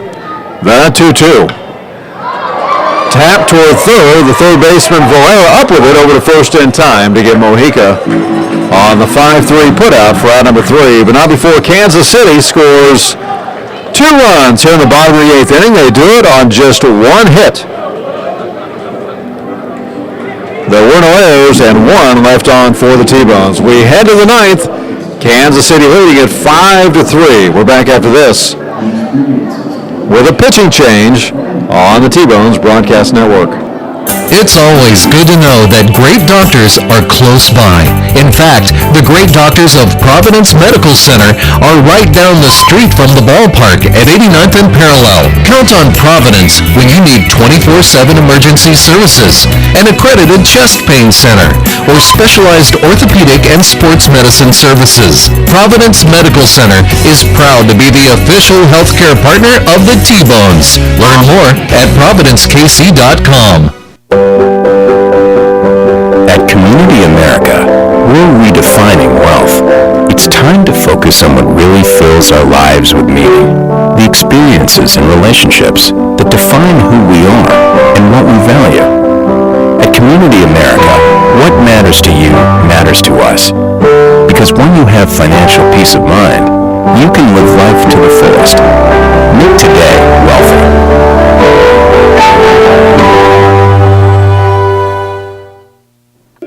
I loved when the ice cream truck came around as a kid, the familiar music and the cool treats on a hot summer afternoon. What's your happy place? Have a Frosty Treats ice cream truck at your next corporate or private party. FrostyTreats.com. Country Inn & Suites in Village West is the official hotel of the KC T-Bones. We conveniently share the parking lot with the stadium and offer access to the best shopping and entertainment. Enjoy a comfortable stay with top-notch services and amenities. Start your day off right with our Be Our Guest breakfast. Our exceptional service makes Country Inn & Suites the ideal hotel in KC for anyone traveling for business or pleasure. Stay with us on your next trip and we'll have you saying, I love this country. Book today at countryinns.com/Kansas City KS. I loved when the ice cream truck came around as a kid, the familiar music and the cool treats on a hot summer afternoon.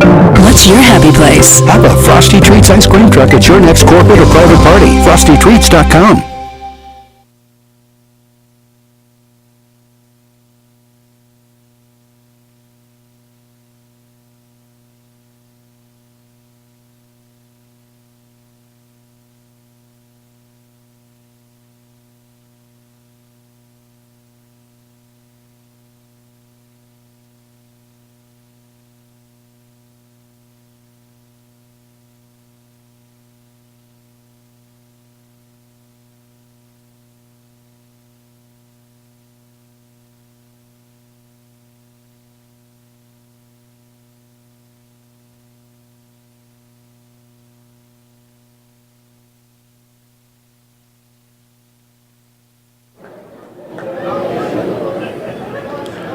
We go to the 9th inning. Kansas City leading it now 5-3, and Tyler Ybarra comes on for the T-Bones. Leading off here with Dennis Phipps here in the ninth as Phipps launches one, but off the tarp down the first base side. Phipps will be followed by Zane Chavez and J.D. Pulford. Kansas City with 2 runs in the bottom of the 8th inning, taking a 5-3 lead.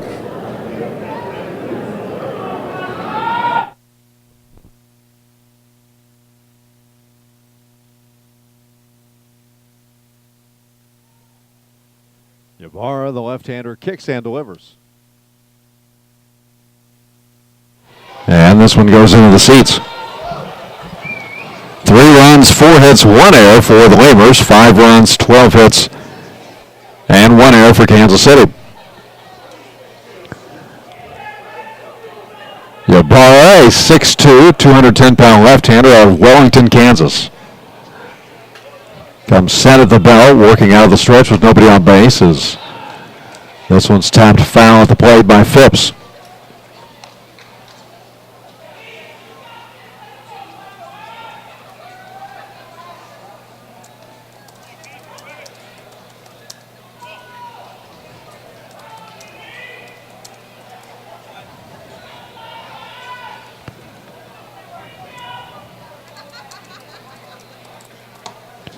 Next pitch from Ybarra.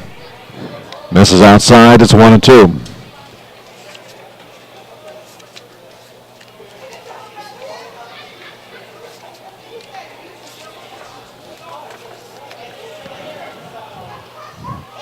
Ybarra making his 6th appearance.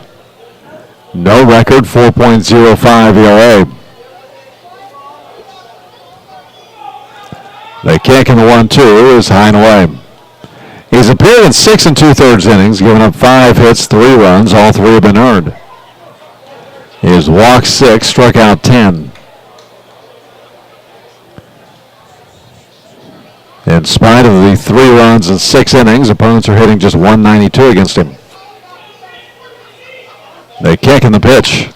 Grounded sharply up the middle. Wiley backhands it, drops the ball, picks it up, and he will just hold on to it.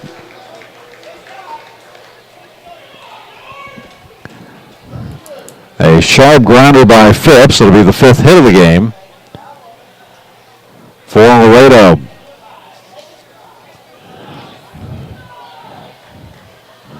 So with that, the tying run comes to the plate in Zane Chavez.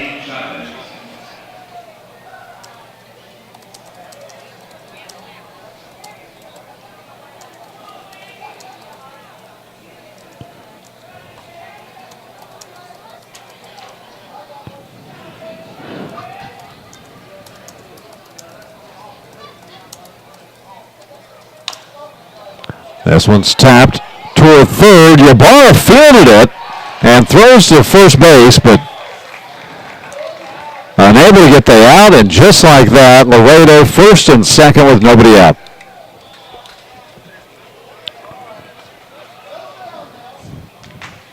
So 2 infield singles, one smoked by Phipps, one tapped by Chavez.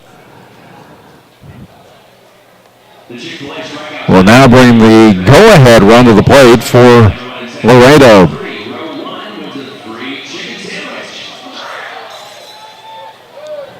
The T-Bones took the lead 5-3 in the bottom of the 8th inning. But now, with nobody out, Laredo threatening to get some runs here in the 9th inning. As the first pitch is bunted almost to us.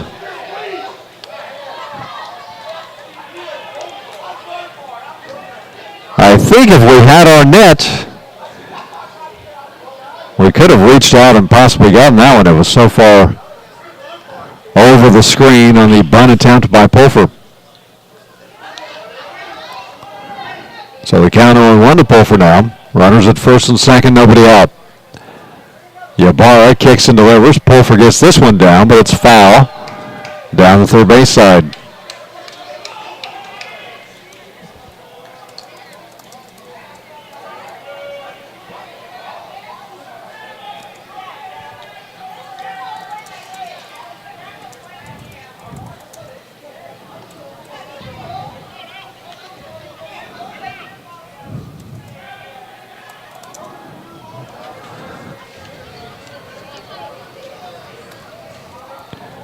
J.D. Pulfer robbed by Tyler Massey with an outstanding dive back in the fourth inning.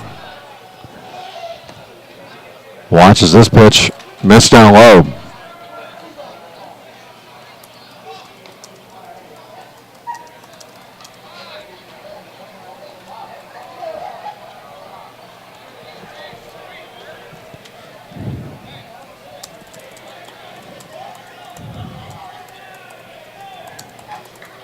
And now Laredo will bring in a pinch runner for Chavez.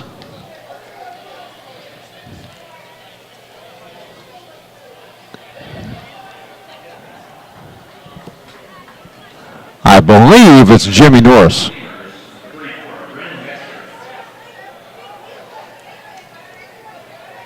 They announced Metzger, but it's not Metzger who's the center fielder. So it should be number 14, Jimmy Norris. A chopper up the middle. Frias to Wiley for one, over to first, in time for a 6-4-3 double play.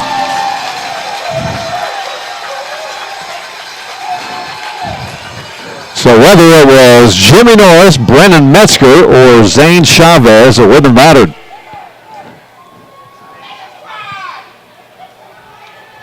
On another double play turned by the Kansas City infield in a key situation. And now there are 2 outs, and we go back to the tying run at the plate. And it is one Brennan Metzger. As the first pitch to Metzger misses inside.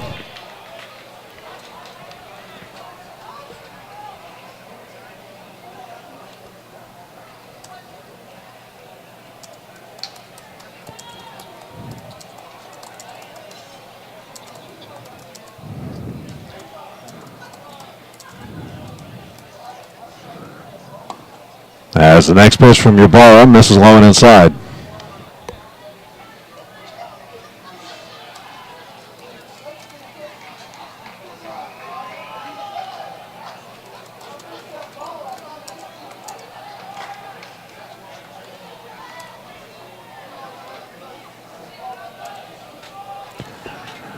Ybarra giving a long look in to Steve Swingle, his new catcher.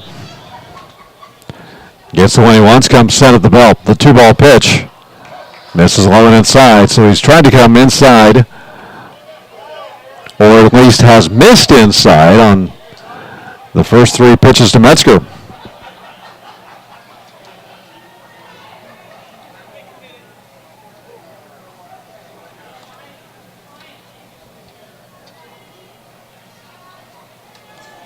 The automatic is in there for a called strike.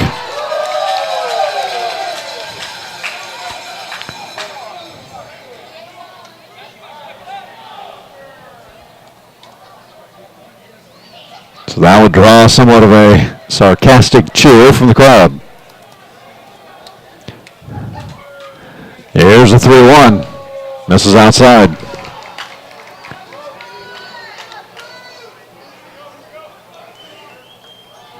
So the first walk given up by Ybarra. Yeah, with runners at the corners, it brings up Jesus Poso.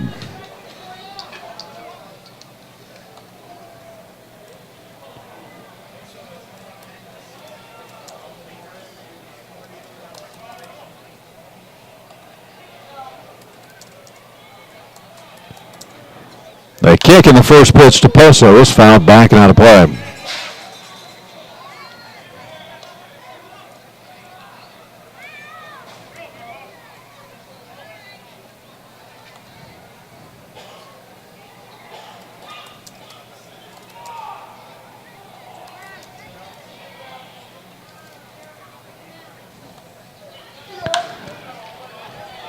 As Poso takes this one the opposite way and fouls it off. So Laredo down to its final strike, with Kansas City leading at 5-3 here in the 9th.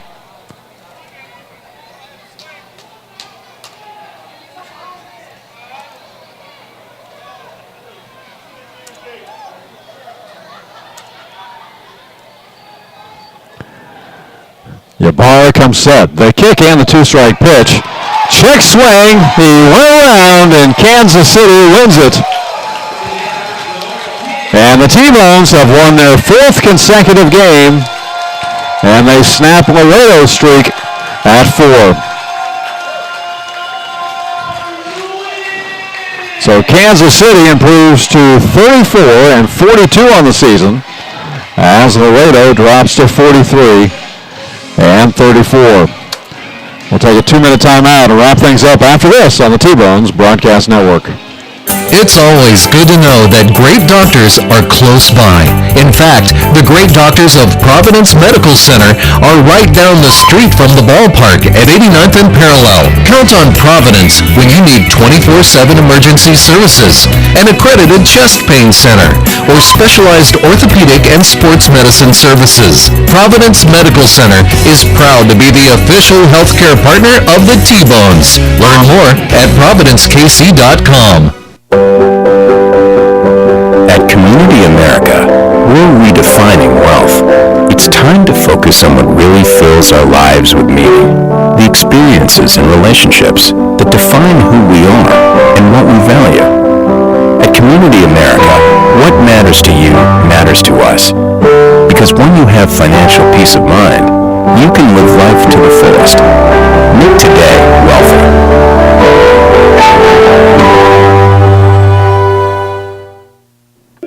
I loved when the ice cream truck came around as a kid, the familiar music and the cool treats on a hot summer afternoon. What's your happy place? Have a Frosty Treats ice cream truck at your next corporate or private party. FrostyTreats.com. Country Inn & Suites in Village West is the official hotel of the KC T-Bones. We conveniently share the parking lot with the stadium and offer access to the best shopping and entertainment. Enjoy a comfortable stay with top-notch services and amenities. Start your day off right with our Be Our Guest breakfast. Our exceptional service makes Country Inn & Suites the ideal hotel in KC for anyone traveling for business or pleasure. Stay with us on your next trip and we'll have you saying, I love this country. Book today at countryinns.com/Kansas City KS. I loved when the ice cream truck came around as a kid, the familiar music and the cool treats on a hot summer afternoon. What's your happy place? Have a Frosty Treats ice cream truck at your next corporate or private party. FrostyTreats.com.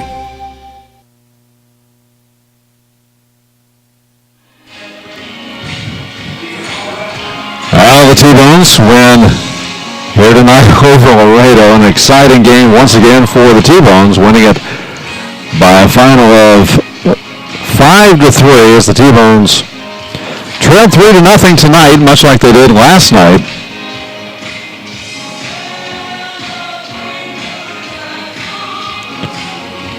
Much like they did last night, but came back and ended up scoring 2 runs in the 5th, thanks largely to a home run by Vladimir Frias. Tied it in the 6th with a home run by Anthony Gallus, and then scored 2 in the bottom of the 8th and won it by a final of 5-3. T-Bones improved to 34 and 42 overall. Laredo drops to 43 and 34. Kansas City has now won 4 consecutive games for the first time in a long time. We'll talk about that tomorrow night. I'll be back with you on the air as Nathan Morby once again missing. He'll be back with us on Saturday night.